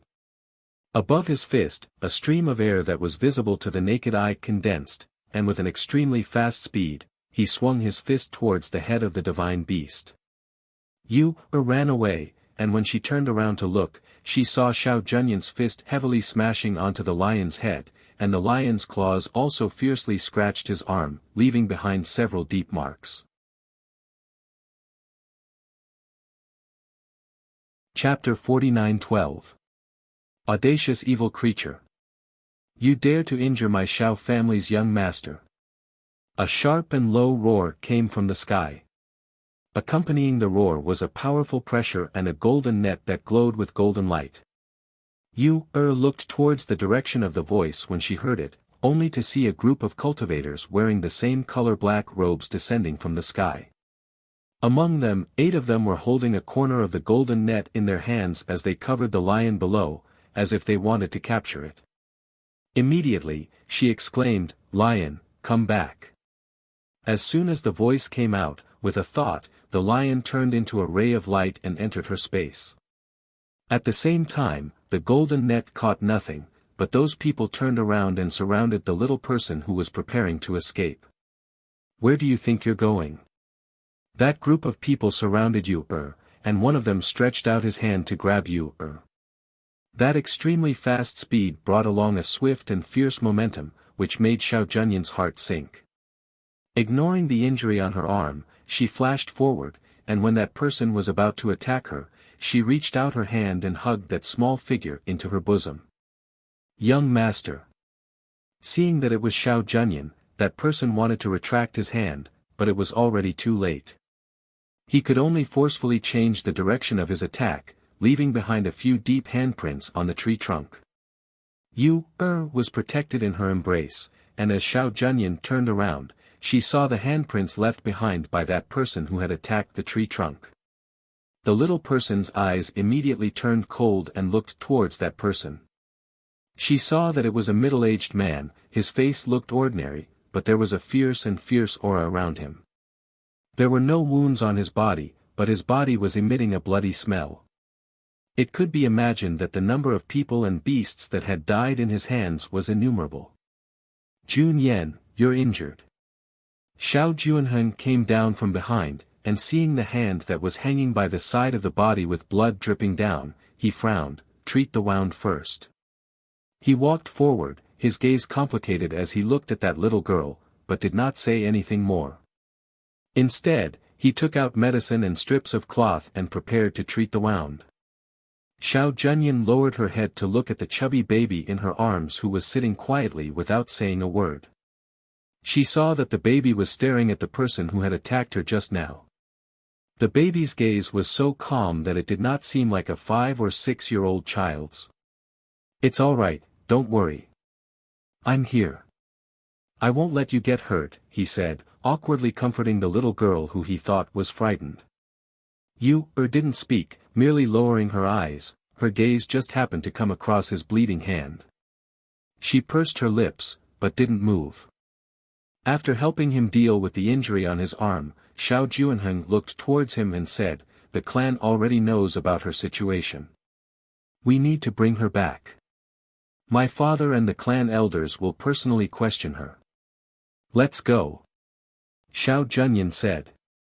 From the moment he saw the black-robed guards arrive, he knew that this little thing could no longer be hidden. He took his men and followed them back, while the others also crushed their teleportation jade tablets and returned to their clans. Along the way, Yu didn't speak. Only when they arrived at the entrance of the immortal mansion did she speak, put me down, I will walk by myself. Hearing that, Xiao Junyan glanced at her and put her down. Chapter 49:13. In the hall, Xiao family head and various elders were already sitting there waiting. When they saw the few people who came in, their gaze first fell on Xiao Junyan. Junyan, how is the injury on your hand? Is it serious? Xiao family head inquired. According to the report of the people who came back earlier, she was scratched by the divine beast. I'm fine. Xiao Junyan said and bowed towards them. This is that child. Xiao family head looked at the little girl who came in from behind. He didn't expect it to be such a child. After all, he had heard that she had already contracted that divine beast. This was something that none of them had expected. Such a small child, how did she make a divine beast recognize her as its master? At this time, they carefully sized up this child. Seeing her walking in from behind with her short little legs, she was neither flustered nor scared. Facing their sizing up and probing, she didn't lower her head, nor did she shift her gaze away. Instead, she used her pair of beautiful eyes to stare at them, as if she was sizing them up. Everyone in the hall were people of the older generation. Naturally, with a glance, they could see that this wasn't the transformation of a few hundred-years-old expert. After all, her bone age couldn't change into a human. This was just a 5- or 6-year-old child. Such a small child, with such bearing and courage, naturally couldn't be the child of an ordinary family. Therefore, after everyone looked at each other, Xiao family head opened his mouth and asked, "What is your name? How did you come here?" "My name is Yun Qi. Cloud Sky Mountains Qing Di is my master." Standing in the hall, Yu, a small person, softly and clearly reported her master's name. Because she was very clear that she had to say it even if she didn't want to. Moreover, her master had said that if she caused any trouble outside, as long as she reported his name, others wouldn't dare to make things difficult for her. Perhaps because they didn't expect that this child would actually say her name and master upon asking, everyone in the hall was startled for a moment, and then somewhat stunned. Especially Xiao Junyan and Xiao Juanheng. It wasn't that they didn't ask her name and origin, but she didn't say it all along. One of the elders somewhat suspiciously asked, "You said Cloud Sky Mountain's Qing Di is your master?" "Yes." Yu nodded. "How dare you?" The clan elder's expression darkened. He slammed his palm on the table and stood up. His aura was also released from his body because of his angry roar and rushed towards the little person. Xiao Junyan frowned and took a step forward to block the oppressive aura emanating from the elder's body. Seeing this, the clan elder's brows furrowed together as he looked deeply at Xiao Junyan. He did not say anything, but merely retracted his oppressive aura. Being blocked in front of her, Yu glared at him, then poking the waist of the person in front of her, she said softly, "You are blocking my line of sight." She wasn't afraid of that old man's pressure. If he dared to bully her, she would definitely complain to her master. She wanted her master to help her vent her anger. Xiao Junyan heard the words behind him and the corner of his mouth twitched. He stepped aside slightly and glanced at her at the same time. Seeing that she was as fearless as a little beast, he sighed softly in his heart. She was still young after all and did not know any better. She did not know that the clan elder's oppressive aura could cause the blood and qi in her body to churn and cause her internal injuries. Chapter 49-14. That clan elder stood with his hands clasped behind his back. Sweeping a glance at the fearless little girl, he slowly walked forward. His aged voice carried a bit of fierceness as he shouted, "At such a young age, your mouth is full of lies." As everyone knows, Emperor Qing did indeed have a disciple called Yin Qi. However, that disciple of his was not as old as you. Moreover, that disciple of his died a few years ago because he failed to pass the tribulation. Where did a disciple like you come from? He walked in front of you, and looked down at her from above. His dignified presence and imposing manner made Xiao Juanheng's heart tremble. However, Yu raised her head and looked directly at that clan elder without any fear in her eyes. Seeing this, everyone was even more surprised and even more curious about her origin and birth. Seeing this, Xiao Juanheng sighed in his heart. He actually did not know that this little girl had courage. Seeing this, Xiao Junyan's lips curled up slightly, her eyes filled with admiration and fondness. This chubby little girl was indeed very interesting. That clan elder stared at the little girl in front of him and shouted in a deep voice, "Who exactly are you? What are your intentions for sneaking into my Xiao family's secluded immortal island? Who instigated you to do this? How did you come here? If you don't quickly tell the truth, I will not let you off easily." Yu's pair of eyes stared at him and said in a soft voice, "You said that this is a secluded place. Then how do you know that my master did not accept me as his disciple? What evidence do you have to prove that I am lying?" Then, she paused and stared at him with her clear eyes. With a serious face, she said, "I'm not a 3-year-old child anymore. It's useless to threaten me. I'm not afraid of you. Also, don't bully me just because you're older. I can't beat you, but my master can." Hearing her words, everyone's mouth twitched. Did this child become a spirit?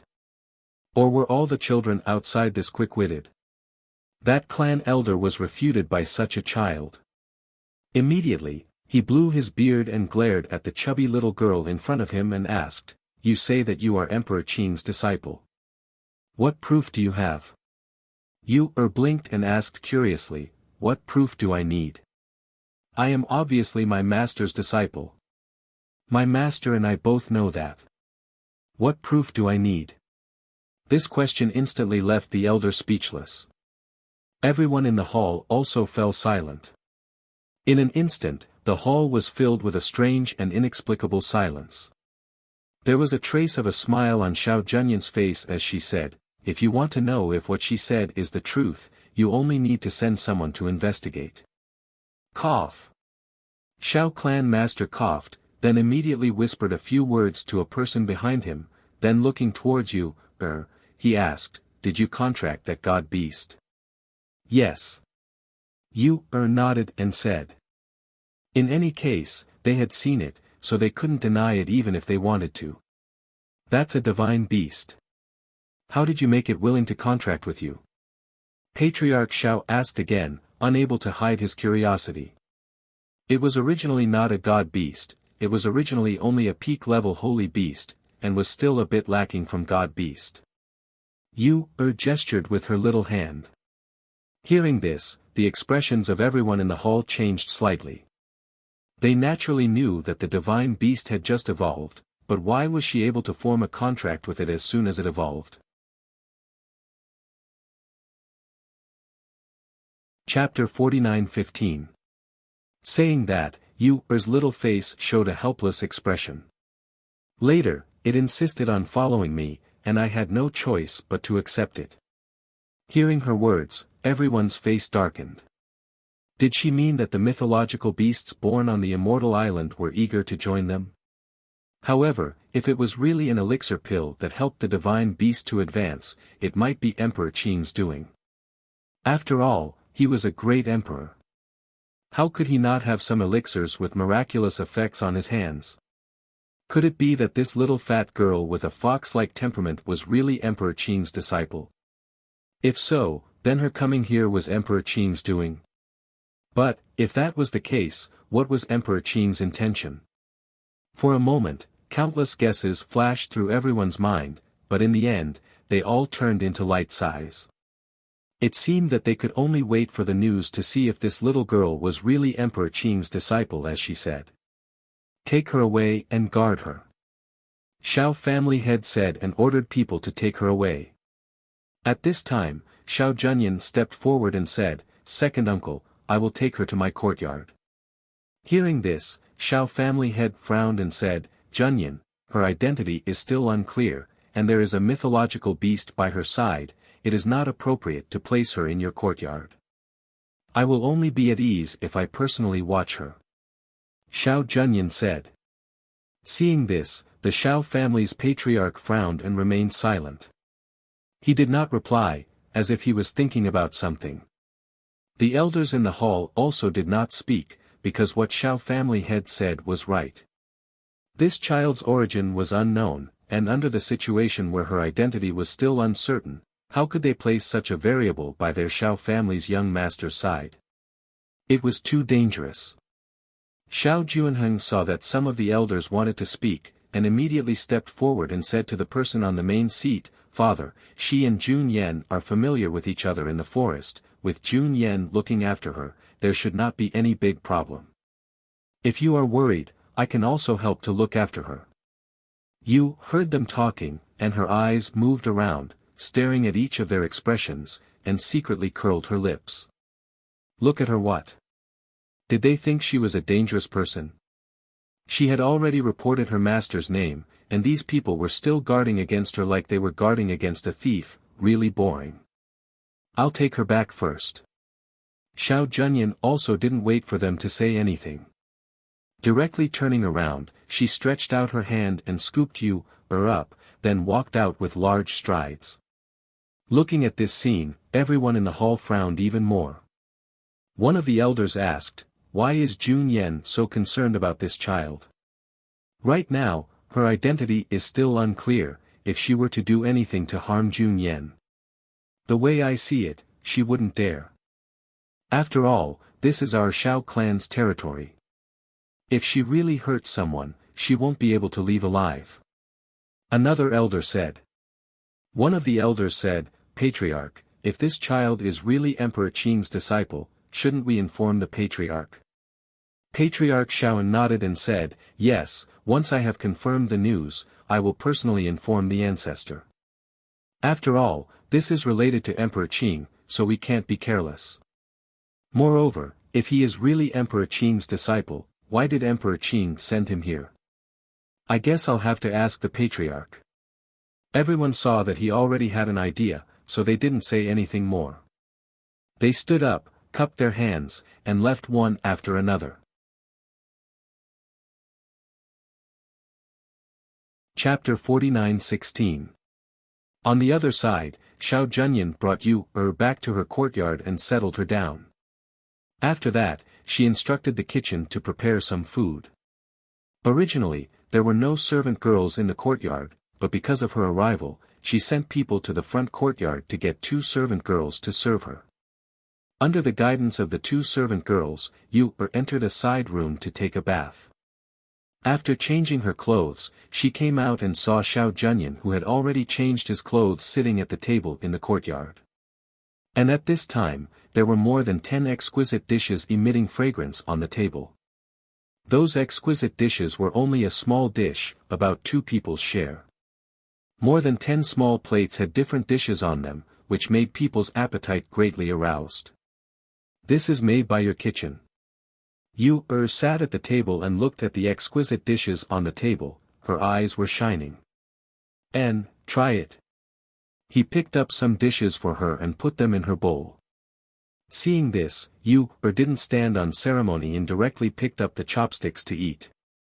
Xiao Junyan also didn't speak and just watched her eat. Occasionally, he would pick up some dishes for her. After she was full, she put down her chopsticks and burped. Only then did he let people remove the dishes on the table. How long have you been following Emperor Qing? Xiao Junyan poured a cup of water for her and asked casually. Very long. Yu said with a smile. Is there food in the mountains? There is. There are wild game in the mountains, and master will let us go down the mountain to buy.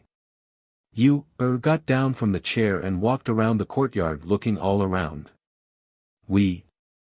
Emperor Qing has other disciples besides you? Xiao Junyan's eyes flashed and asked again. Yes, I also have 2 senior brothers. She wasn't afraid to let him know about this. After all, as long as they investigated, they would naturally find out. Her master had accepted the 3 of them and didn't hide it. Many people knew about them. On this side, Xiao Junyan intentionally or unintentionally inquired about her information. On the other side, the people of Xiao family also spread the news and came to know that a little girl had entered their place. Moreover, that little girl had stayed alone in the forest for many days and was only discovered recently. For a time, the people below were discussing, but more of them were curious. In the early morning of the next day, Xiao family head received the news and called Xiao Junyan and Yun Qi. Yu got up early and rode the lion in Xiao Junyan's courtyard. After hearing the summons of Xiao family head, she rode the lion and followed Xiao Junyan to the front courtyard. Everyone of Xiao family was already very curious about her. At this time, knowing that Xiao was summoned, many people came early to watch. When they saw that little girl riding a majestic lion and following their young master to the front courtyard, many people were endlessly astonished. Did you see that? It's that lion. That's the divine beast that advanced a while ago. I didn't expect it to become her mount. She's so young, how did she tame that mythological beast? I heard that she is Emperor Qing's disciple, I don't know whether it is true or not. Emperor? Is he an expert on the same level as our family's great emperor? Another young man asked. Chapter 49:17. Hearing this, everyone couldn't help but become silent. That was just a 5 or 6-year-old child. If she really lied, would the patriarch and the rest really kill her? Under everyone's gaze, Yuka rode the lion and followed Xiao Junyan to the front hall. When she arrived at the front hall, she jumped down from the lion's back and walked in. The people sitting in the hall looked at the little girl riding the lion, and their eyes flashed. Their gaze swept past her and landed on the lion beside her. This was the mythological beast. They didn't expect that the mythological beast that was born with great difficulty was actually contracted by a little girl from outside. Family head, clan elders. Xiao Junyan bowed towards them. Jun Yen, sit. Patriarch Xiao gestured. Xiao Junyan paused for a moment, then walked to the seat and sat down. At the same time, she looked at Yun Qi who was standing in the middle of the hall. From yesterday's intentional or unintentional inquiry, she could conclude that she was indeed the disciple of Emperor Qing. Therefore, at this time, she was not worried about her. Yun Qi, you said you are the disciple of Emperor Qing. Then let me ask you, how many disciples does Emperor Qing have? Patriarch Xiao asked, his dignified gaze landed on the little girl standing there. My master has 3 disciples now, and there are 2 senior brothers in front of me. Yu said, her big eyes looking at Patriarch Xiao without fear. Hearing this, Patriarch Xiao and an elder sitting on the left side looked at each other and asked, it is said outside that Emperor Qing obtained an ancient god-striking whip from immortal Lingmu. This whip is also called 9-section red flame phoenix scale whip, and he gave this whip to his little disciple as a weapon. Since you are the disciple of Emperor Qing, you should know about this whip. Hearing this, Yu turned her hand and took out that whip from her space. Smiling, she said, you are talking about this? It is indeed a gift from my master. Could it be that this is the so-called proof that you are talking about? Looking at the whip, many of the elders stood up and stared at the whip. They had also heard about this whip, but this whip was in immortal Ling Mu's mirror flower water moon spiritual land, and for many years, no one was able to take it out. They didn't expect that. Can I have a look? Seeing that whip, Patriarch Xiao was sure that she was by his side. He had only heard of the power of this whip but had never seen it before. Sure. Yu answered. She wasn't afraid that her whip would be taken away by others, rather walked forward and handed over the whip to her. When she first obtained this whip, she was worried that someone would snatch it away from her. However, her master told her not to worry. Other than her, no one else would dare to use this whip or snatch it away from her. At that time, she didn't know. Only after a period of time did she find out. It turned out that her master had spread the word that the owner of this whip could only be his disciple. If anyone dared to snatch it, or use it, their entire family would be exterminated. It was also because of these words that those people looked at her whip. Even though they were envious, they only dared to look and did not dare to take her whip away. Otherwise, the person who snatched the whip would definitely have the ability to withstand her master's fury and killing intent. Otherwise, who would dare to rush to their deaths? No matter how good a treasure was, if it couldn't be used, then it was no different from trash. Chapter 49:18. The clan elders also came forward to take a look. In their eyes, for them to call it a treasure, it was naturally an extraordinary treasure. But looking at this whip, they didn't dare to have any random thoughts. Now that they saw this whip, they naturally confirmed the identity of this little girl as Emperor Qing's disciple, Yun Qi. Not to mention that they couldn't have any ideas about this whip, they had to treat her as a distinguished guest and couldn't neglect her. Not to mention her origin, just the fact that her master was Emperor Qing was already extraordinary. Patriarch Xiao walked down and personally handed the whip to her, saying, now that we have confirmed that you are Emperor Qing's disciple, how did you appear here? Does your master know? Yu's eyes moved, and she said, my master asked me to come out and gain experience, but I also don't know how I came here. Originally, I also didn't want to come here. Oh. Then where did you want to go? Patriarch Xiao asked. Yu pursed her lips and shook her head, I can't say. Hearing this, Patriarch Xiao laughed and said, well, now that you are here, do you want to go back to Cloud Sky Mountain? Or do you want to stay in Xiao family for a while? Or do you want to go to the place you originally wanted to go? Do you need me to send someone to send you? You can send me out of the enchantment here, I can go back by myself, there is no need for you to send me. She quickly said. She sneaked out and hadn't seen her mother yet. She didn't want to go back so quickly. That's fine, then. Before he finished speaking, Xiao Junyan stood up and interrupted him at the same time. Patriarch, let me send her back. After all, she is still so young, it is not safe for her to be alone outside. No need, my master asked me to come out and gain experience, so he wanted me to be alone. Yu immediately said. Since she was Emperor Qing's beloved disciple, with Emperor Qing's ability, it was naturally impossible for him to let her be alone outside. He must have made some arrangements. He was also clear about the divine sense of an expert.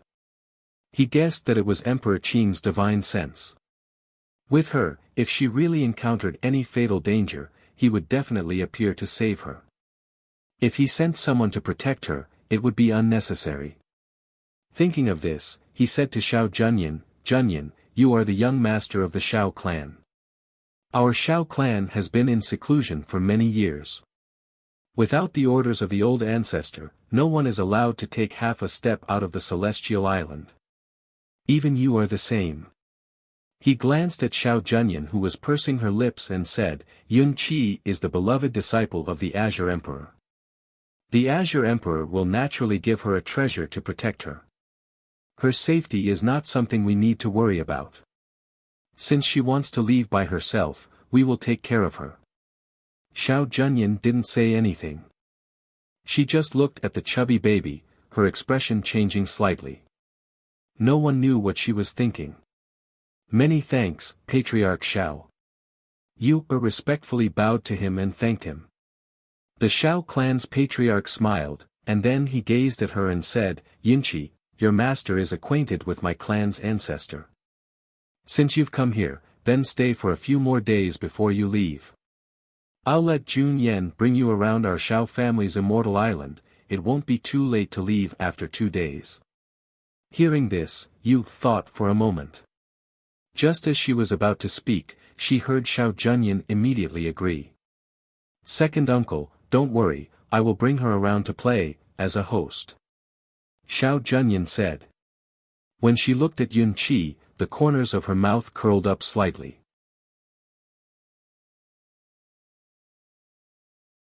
Chapter 49-19. Seeing this, Patriarch Xiao instructed Xiao Junyan to bring her around to have a look. After watching the 2 people and 1 beast leave, an elder stroked his beard and said, I really didn't expect that she was the disciple of Emperor Qing. It seems that this lion can't come back. It's fine. After all, it only advanced after eating her elixir. It can be considered to be fated with her and should belong to her. Patriarch Xiao Junyan waved his hand and said with a smile. It was just a divine beast, he wouldn't be too calculative. On this side, the people in the hall were sitting and chatting about some things. On the other side, Xiao Junyan brought Yu to the Xiao family's immortal residence to have a look around. On the other side, Fengjiu brought her 2 sons to the immortal island. When the flying ship arrived at the immortal island, she brought them down from the flying ship and took a deep breath before walking towards the boundary.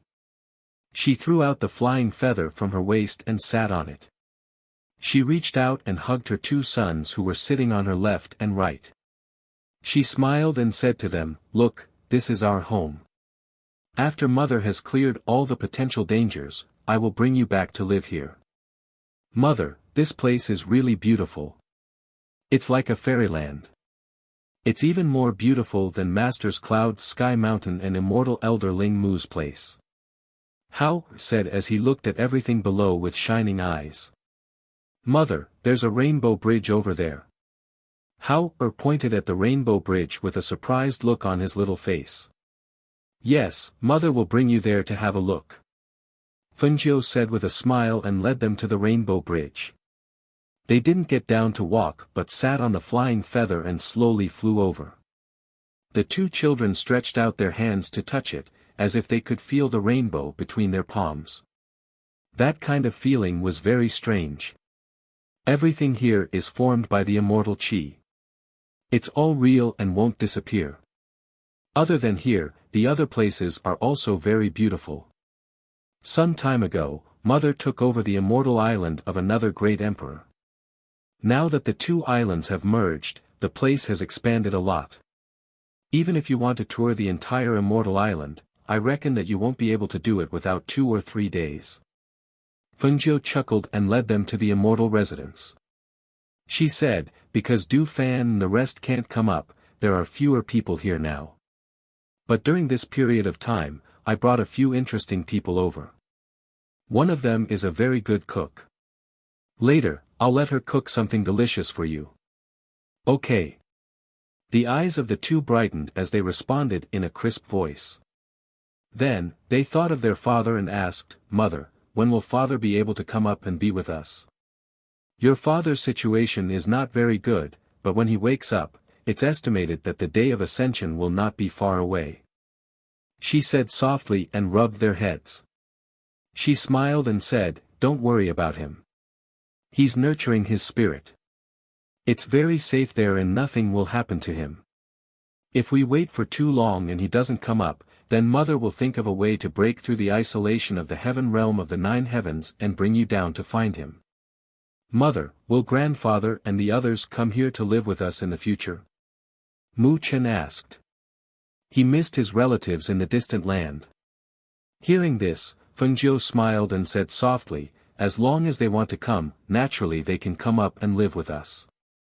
However, the Feng family's old house is where your grandfather and great-grandfather grew up. They have feelings for it.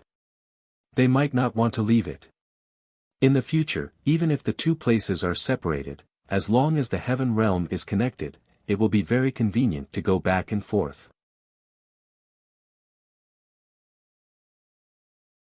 Chapter 49-20. Sister Feng. Songmi stood in front of the door and waved her hand. Seeing the red figure return, her face was full of excitement. She just looked at the two delicate and good-looking children beside her with some surprise. Fengjiu brought the two children to a stop in front of the door. Putting away the flying feather, she smiled at Songmi. What are you doing here? Did you know that I was coming back? No, I was going to take a stroll in the forest. I didn't expect to see Sister Feng here. As she spoke, she stared at the two children and asked curiously, Sister Feng, who are they? These are my two sons, Xianyuan Hao and Xianyuan Mukan. Fengjiu turned to the two children. She's Songmi, the one mother told you about. She's the one who can cook a lot of delicious food. However, when the two of them heard her words, they looked at each other. Hao said, Mother, she called you elder sister. Can we still call her elder sister? Fengjiu paused for a moment, then smiled, then how about auntie? Auntie is already old, I'm still young. Just call me Mi. Mi said with a smile. Her bright eyes turned and looked at Fengjiu. She said somewhat embarrassedly, I have been thinking about it during this period of time. This, that. Can I also call you master like Uncle Tai and the others? I want to stay here too. Fengjiu raised a brow. Recognize me as your master. Stay here with me. Don't you still want to travel around and cultivate? I think this place is pretty good, it's big and there are a lot of treasures in the forest, so. She looked at her with a fawning smile. More importantly, she was the Empress of the Phoenix. With such a big golden thigh in front of her, if she didn't hug it, wouldn't she be scolded to death by her father and brothers when she got home? Moreover, she did like her. Although she was the Empress and the Phoenix Master, she did not have the feeling of being high and mighty when interacting with others. Instead, she was very amiable. During this period of time, her strength and cultivation had also increased while living on this immortal island. Moreover, the environment here was really good. If she didn't acknowledge her as her master, it wouldn't be good for her to continue staying here. Thus, after thinking about it, the best way was to let her accept her. Then, she would be able to stay here with a clear conscience. Master, please take me in. Anyway, you lack a cook by your side, so I'll take care of all the meals here in the future. She stepped forward and held her hand coquettishly. Seeing this, Fengjiu smiled and said, All right, let's go in first. Later, make some food for the two children and let them nourish their bodies. All right. She smiled and looked at Hao and Mu Qin. Let's go in. I've recently developed a new dish. I'll cook it for you later. Once inside, Songmi went to cook while Fengjiu brought the two children to the courtyard she had reserved for them. Tai Song and Yunyan came to pay their respects when they heard that Fengjiu had returned. They were also surprised that Fengjiu had two children of this age. After all, there was no one else on this immortal island other than the few of them. They also didn't hear anything about her other relatives. Suddenly, she brought two children back and said that they were her children. The two were naturally surprised.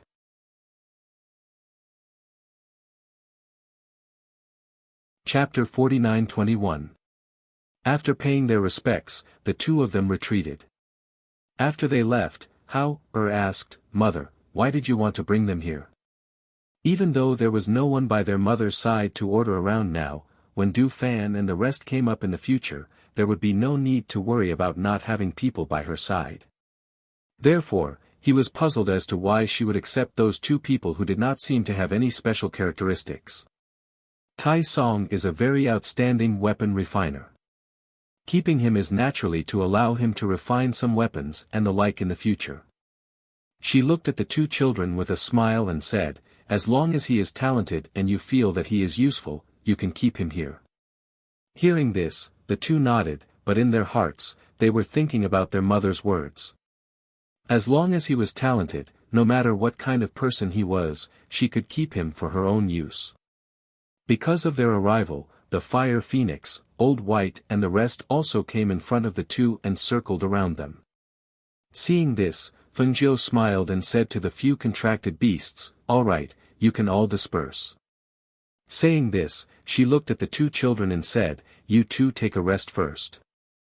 I will call you when it's time to eat. Tomorrow, Mother will accompany you to take a look around." "Okay." The two of them responded. After watching her and the contracted beasts leave, they went to the courtyard their mother had prepared for them to rest. The difference between this place and their master's Cloud Sky Mountain was that there were transformed immortal servants here. Some of these immortal servants were transformed from red-crowned cranes, some were transformed from flowers and spirit herbs, so they could be ordered around. Moreover, this place was also big. The two of them each had an exquisite and secluded courtyard, and there was also a distance between them. For them who often stayed in a cave, naturally, they preferred this kind of secluded and elegant courtyard. Compared to their comfort and happiness in this immortal abode, Yu, on the other side was extremely bored. Even with that Xiao Junyan accompanying her to go sightseeing, she still had a look of complete lack of interest. After staying for 2 days with great difficulty, early in the morning, she ran to the Xiao family's head and said that she wanted to leave. "You are leaving? Not staying for a few more days?" Xiao family's head asked, looking at that little person with a smile on his face. "No, I'm leaving." She blinked her beautiful eyes at him and said. Seeing this, he nodded and said, "Fine, then I'll send you off. Come with me." As he spoke, he walked out and gestured for her to follow. Yu's face showed a smile, and promptly followed. He brought her to the exit of the immortal island. Looking at the sky outside, he smiled and said, "In the future, if you have the chance, come and walk around with your master. Our Xiao clan welcomes you at any time." "All right. Many thanks to Xiao family head." She bowed to him like a little adult and said. Patriarch Xiaoan nodded his head and turned around to take a look before asking, "When you came to look for me, Jun Yen didn't know?" "I didn't tell him. I came out early." Because they lived in the same courtyard, but there was also a front courtyard and a back courtyard, he naturally didn't know that she had woken up early. Hearing this, Patriarch Xiao didn't say anything else. He only said, "All right. Take care of yourself along the way." Finished speaking, he flicked his sleeve, and an opening appeared in the spirit formation in front of him. The next instant, Yu was sent out.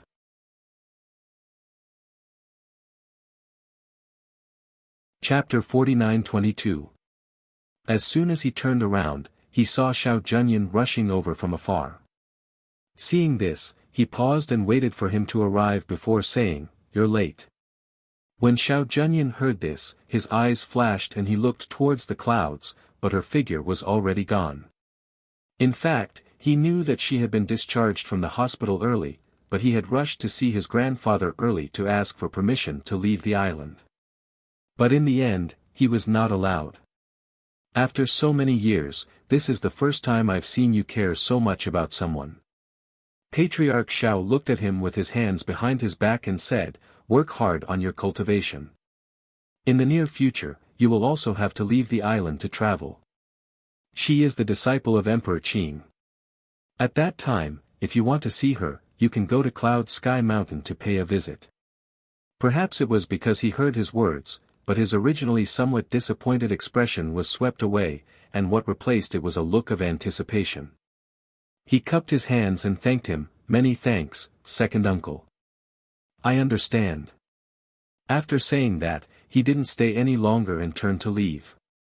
Seeing that he had recovered his usual vigor, Patriarch Xiao sighed softly and followed him back. On the other side, Yu, who had been sent away, directly landed on a stage in the city below. There were two cultivators fighting on the stage, but who would have thought that just after the victor was decided, the winner was caught off guard by Yu, who had fallen from the sky and knocked him unconscious on the stage. This scene happened so quickly that the cultivators below the stage did not even have time to react. They just looked at the little girl who suddenly fell from the sky in astonishment.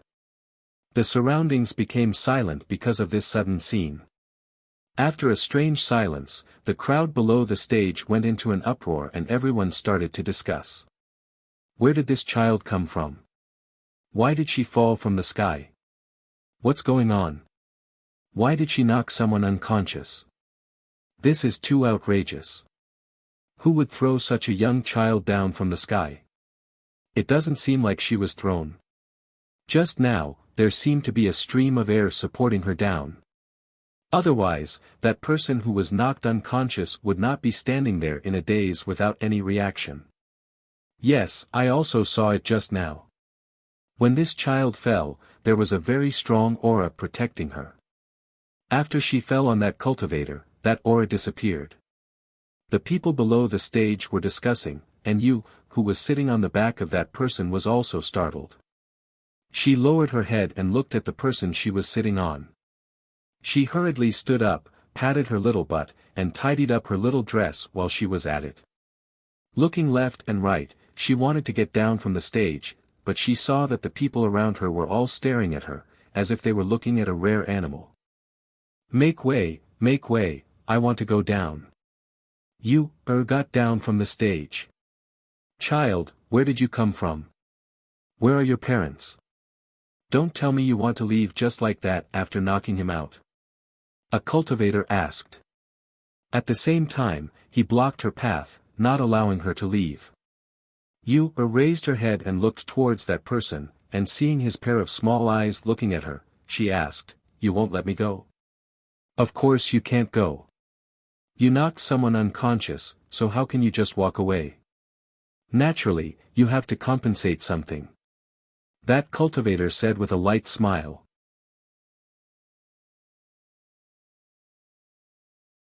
Chapter 49-23. After Yu glanced at that person, she turned around and looked at the person she had knocked out. She said in a soft and tender voice, "He was only knocked out by me. He's not injured. He'll wake up in a while." "Ah! Who said that? Call out your family's lord." That cultivator crossed his arms and sneered. Yu rolled her eyes and looked at him with a sweet smile, "Okay." As soon as her voice fell, she moved her mind. With a flash of light, a majestic lion appeared in front of everyone. Roar! A lion's roar, accompanied by the pressure of a divine beast, instantly scared off the surrounding people. Even the cultivator in front of them retreated in shock and fell to the ground in a moment of carelessness. Yu patted the lion beside her and said with a smile, "What do you want to say? Tell it." Everyone looked at the lion that had suddenly appeared, and they were all dumbfounded with their eyes wide open. If they didn't see it with their own eyes, who would believe that such a little girl actually had such a powerful contract beast? This is a divine beast. A cultivator said and involuntarily stepped back. For a little girl to have such a powerful contract beast, there were only two possibilities. One was that she was born in an extremely prominent family. The other was that she had an extremely powerful backer behind her. No matter which one it was, they didn't dare to provoke them. The surrounding people automatically opened up a path for her. Even the cultivator who had previously blocked her path hurriedly got up and retreated to the side. His gaze was somewhat fiery and somewhat fearful as he looked at the lion. A divine beast. How could such a powerful contract beast be contracted by such a child? Seeing that the crowd opened up a path, the lion lay down and allowed its little master to climb on its back. Summoned the lion. Naturally, she didn't want to hide it in the space. After all, she was a child outside. In order to avoid unnecessary trouble, it was best to have something to shock them so that those with evil intentions wouldn't dare to have any ideas about her. Therefore, after the lion lay down, she turned over and rode on its back. Only then did she walk through the path that the crowd had opened up. Riding the lion, she walked on the streets of the city, looking for an inn to stay at. A divine beast came out of the city. Moreover, it was a little girl who was wandering around on the streets. Once the news spread, the city lord of the city personally came out to see what was going on. "City lord, it's that little girl." A guard pointed at the entrance of the inn in front of them and said, "She's looking for an inn to stay at." The city lord looked at the scene in front of him with his hands behind his back. Because the lion was too conspicuous, everywhere it went, there would be a circle of people watching it. Yes, she should be a foreigner. Moreover, she doesn't have any relatives in this city, so she can only find an inn to stay. However, because that lion is too scary, those inns don't dare to receive her. The guard said in a low voice. Seeing this, the city master paused for a moment before walking forward. When the surrounding people saw that the city lord had arrived, they automatically opened up a path for him. Who was riding the lion, saw that the crowd had retreated. She turned her head and saw a middle-aged man walking towards her. She didn't say anything and only looked at him.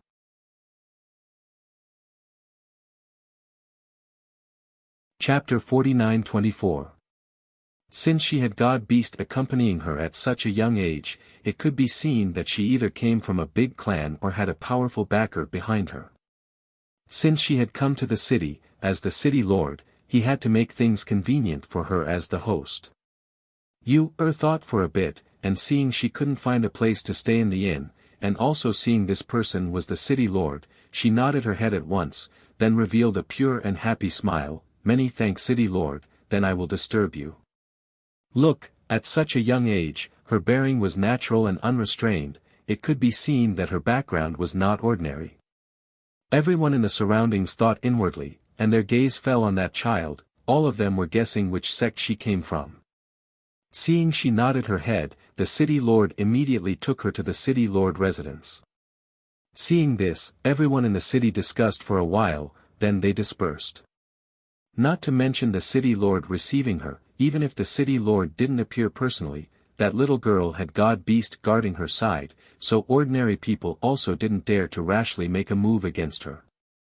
In the city lord residence, the city lord personally took to a courtyard, then said to her with a smile, "Little girl, I still don't know what your name is. Can you tell me?" Looked at this courtyard, and again looked at this city lord.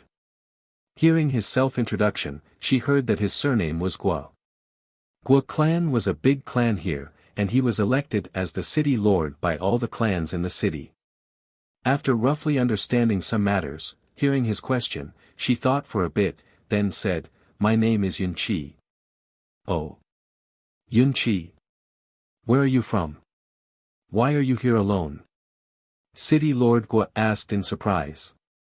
Yu sweetly smiled, and crisply said, "My master doesn't like me to spread his name everywhere." After that, Yu asked again, "City Lord, which great emperor's territory is this place?" Hearing her say that he couldn't spread her master's name everywhere, the city lord pondered, who was her master.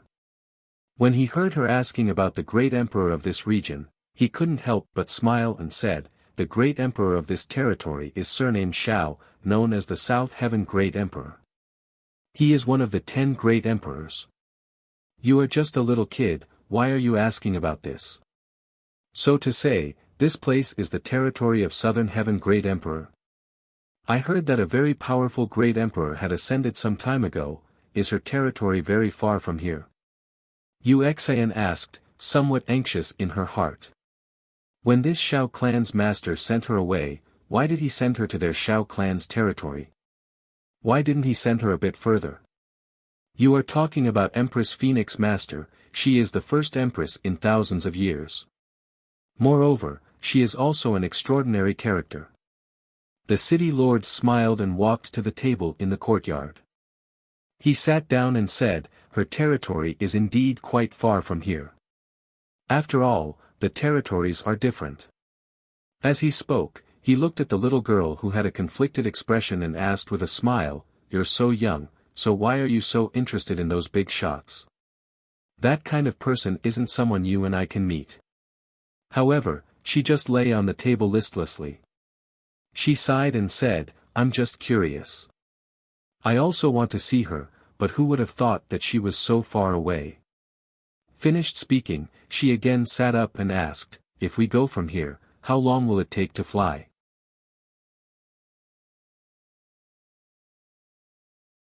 Chapter 49-25. As he spoke, he looked at the little girl and said, "You rest here first. The journey is long, so there's no need to rush. However, you want to go to such a far place, do your family elders know?" After all, she was such a young child. Even if she had a mythological beast to protect her, it was still somewhat inappropriate. They know." Yu immediately nodded and said, but her eyes flashed. She reckoned that her master already knew that she had sneaked out, but she didn't know whether her master would be angry or not. "Then you rest first. If you need anything, just instruct the maid to do it, or go to the front courtyard to find me." Guo family's master stood up, and after saying a few words, he left first. Because such a little girl had come to the mansion, the people below also didn't know her origin. Therefore, he instructed them to treat her as an honored guest, and not let the people below be impudent. Yu walked around this courtyard, looked all around, and then walked to the largest room in the middle to rest. In the city lord's mansion, because of the city lord's instructions, the people in the mansion didn't dare to disturb that little honored guest. But at noon the next day, the old ancestor of the city lord's mansion, who was also the city lord's old ancestor, came out of seclusion. When he heard that a little girl had come to the mansion, and there was also a mythological beast accompanying her, he sent someone to summon the city lord to inquire about it.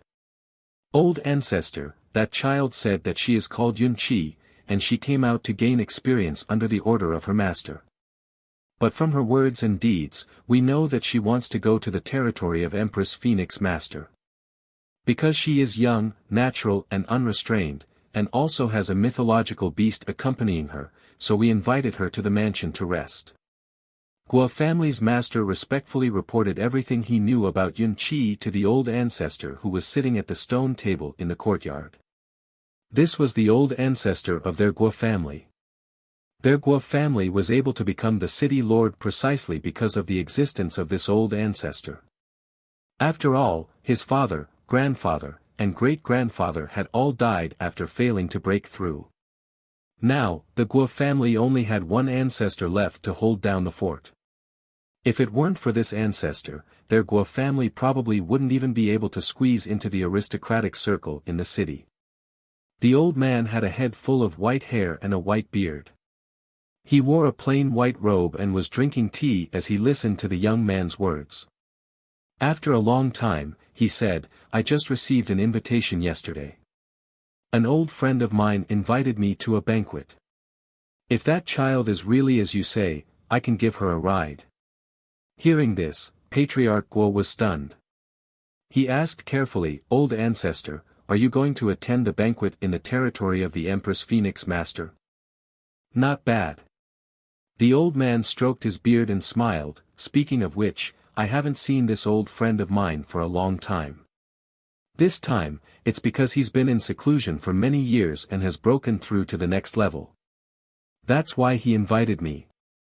Knowing that his ancestor had such a powerful old friend, Patriarch Guo was overjoyed. He immediately said, shall I summon Cloud 7 for you to meet? The old man paused for a moment. He flicked his sleeves and stood up, saying, no need. Bring me there. I'll go take a look first. Yes. Patriarch Guo respectfully replied and brought him to the small courtyard. Although Yu had left Cloud Sky Mountain, she didn't stop cultivating when the conditions permitted. For example, at this moment, she was practicing her fist technique over and over again in the courtyard.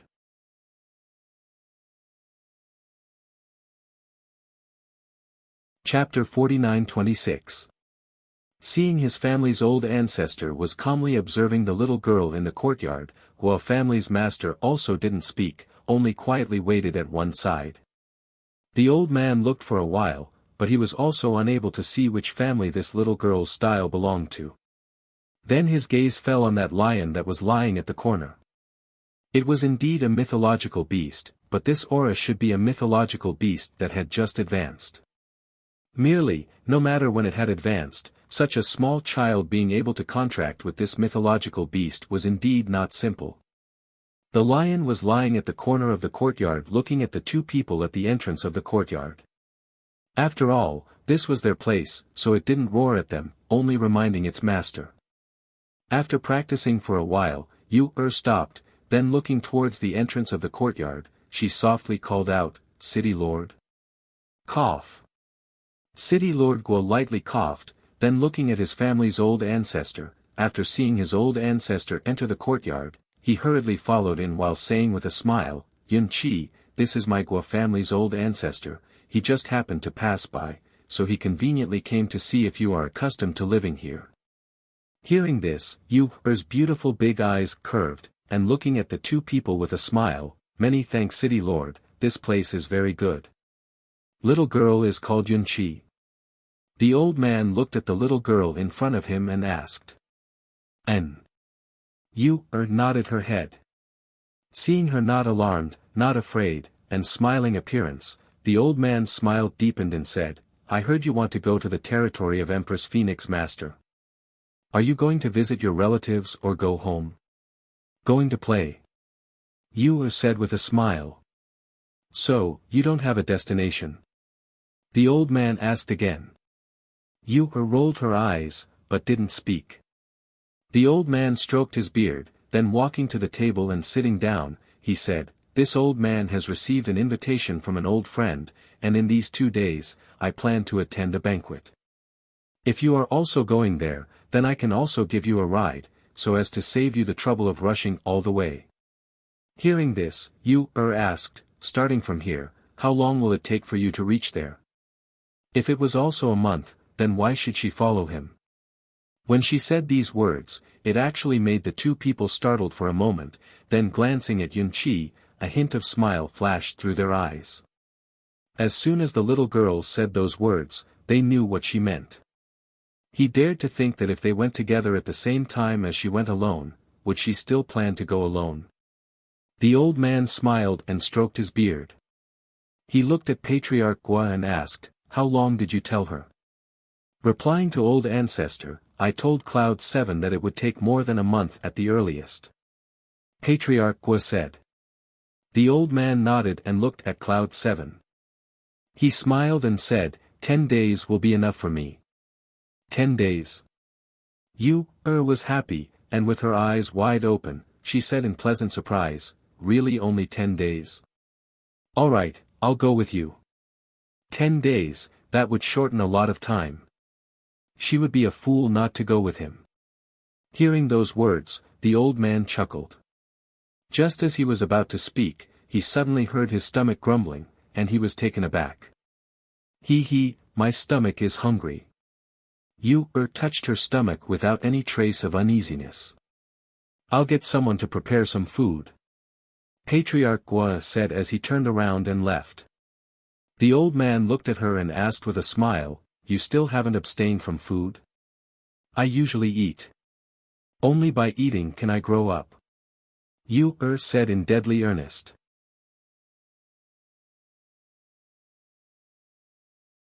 Chapter 49-27. Yes. Patriarch Gua replied and glanced at Cloud 7. It seemed that this child was very fond of their old ancestor. One must know that in the entire Gua family, no one dared to speak to their old ancestor in such a casual manner. Next day, early in the morning, Gua family's master passed the prepared dry food, pastries and so on to Yu, and said, there is meat, dry food, as well as some pastries and so on. All of them can be stored for a long time, so it should be enough for you to eat on the way. Many thanks, City Lord. Yu received the food and thanked him. Okay, come up. The old man had unknowingly released a small flying ship. It looked simple and plain. Moreover, it wasn't big. Goodbye. Yu waved her hand and jumped into the small flying ship. Because she had kept the lion in her space, although the ship was small, there was still some space for two people to sit. No matter if they wanted to sit or lie down, they could sit. The city lord below waved his hand and the small flying ship flew into the clouds. In an instant, it disappeared into the clouds. Seeing this, the city lord watched for a while before turning around and walking back. He didn't expect that the old ancestor, who had not gone out for a long time, would be willing to bring along such a child. However, this time, with the old ancestor accompanying her, that child Cloud 7 should be able to safely reach the place she wanted to go, on the other side, in the Immortal Island, because Fengjiu told Songmi that she wanted to raise the two children to be stronger. The food for these few days could be said to be mainly for the two children. On one hand, Fengjiu wasn't idle. She brought the two children to walk around the Immortal Island that she had merged with. On the other hand, she guided them in their cultivation and let them learn more from each other. It could be said that with their mother accompanying them, although the days here were happy and fulfilling, it was also not easy. However, the two children were also happy because they had their mother accompanying them here. On this day, Fengjiu called the two children over. Looking at her two sons, her eyes were filled with love and gentleness as she said, Mother will bring you to walk around the city below. It's also good for you to practice and learn how to adapt to any problems. Hearing this, the two children looked at each other and asked, Mother, if we continue like this, won't our identity be exposed? What's so difficult about that? I just need to disguise myself. She chuckled, pinched the two children's cheeks, and said, I heard you two say that your master also let you two train alone. Then let Mother see your ability and ability to adapt. When you go down, Mother will only watch from the sidelines, and will not help you. Mother, don't worry, we won't let you down. The two immediately said. Mistress, I want to go too. Songmi jogged in.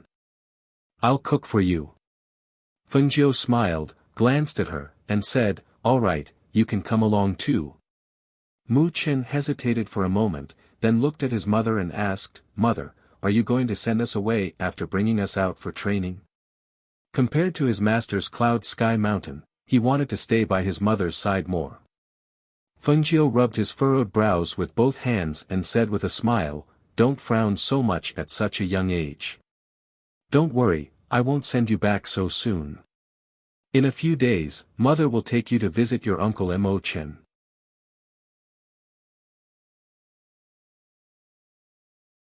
Chapter 49-28.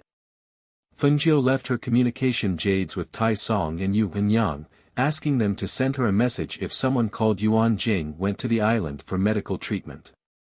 The next day, after everything was arranged properly, she took the two children and Songmi out of the island.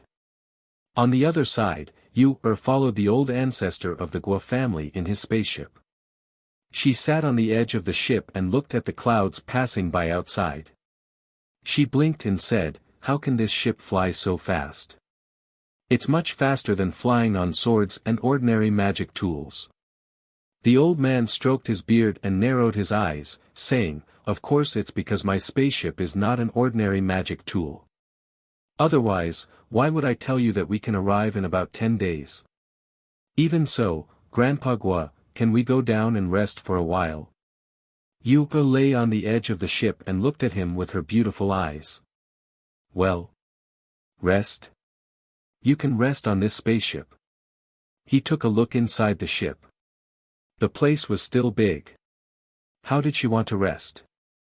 Seeing this, Yuka sighed with the appearance of a little adult, and very vexed said, "You don't eat 5 grains, and even the 3 urgent matters are exempted, but what I eat is still 5 grains. I need to go to the bathroom."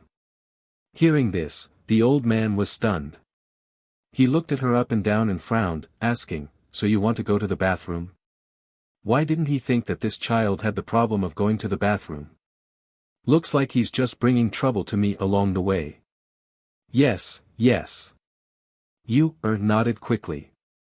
She had been holding it in all the way. But seeing that he didn't want to stop and rest, she couldn't help but ask. Seeing this, the old man waved his sleeves, and the flying ship descended and landed in a small forest. He walked around for a while and said to Cloud 7, "Go quickly. Don't go too far." "Okay." Yu answered. She got out of the spaceship and ran to the place where there were many weeds in the forest. The old man walked around with his hands clasped behind his back and stretched his body. He closed his eyes and listened to the rustling of the leaves in the forest and the chirping of the birds on the branches. He took a deep breath, frowned and opened his eyes. There was the smell of blood in the air.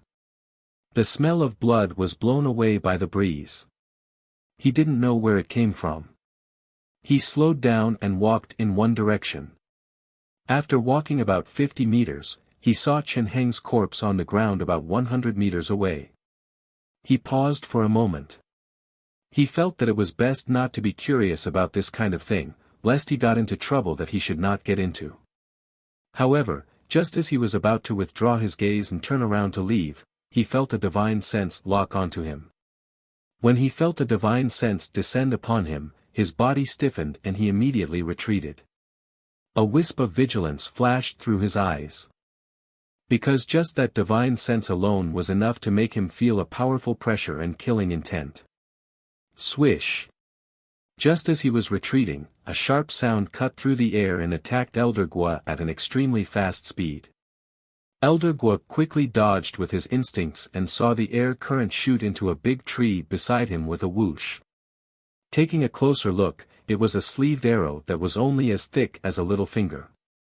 It was suffused with a black glow. From the black glow on the tip of the arrow, it could be seen that the arrow was highly toxic. You're tuning into the Han Li's Wuxia Adventures YouTube channel. We're so grateful for your support and don't forget to subscribe to join us on this incredible journey through captivating stories. Your generosity through donations truly makes a world of difference, as it's the primary source of revenue that allows me to expand and enhance this channel for you. Thank you from the bottom of my heart for being a part of this adventure.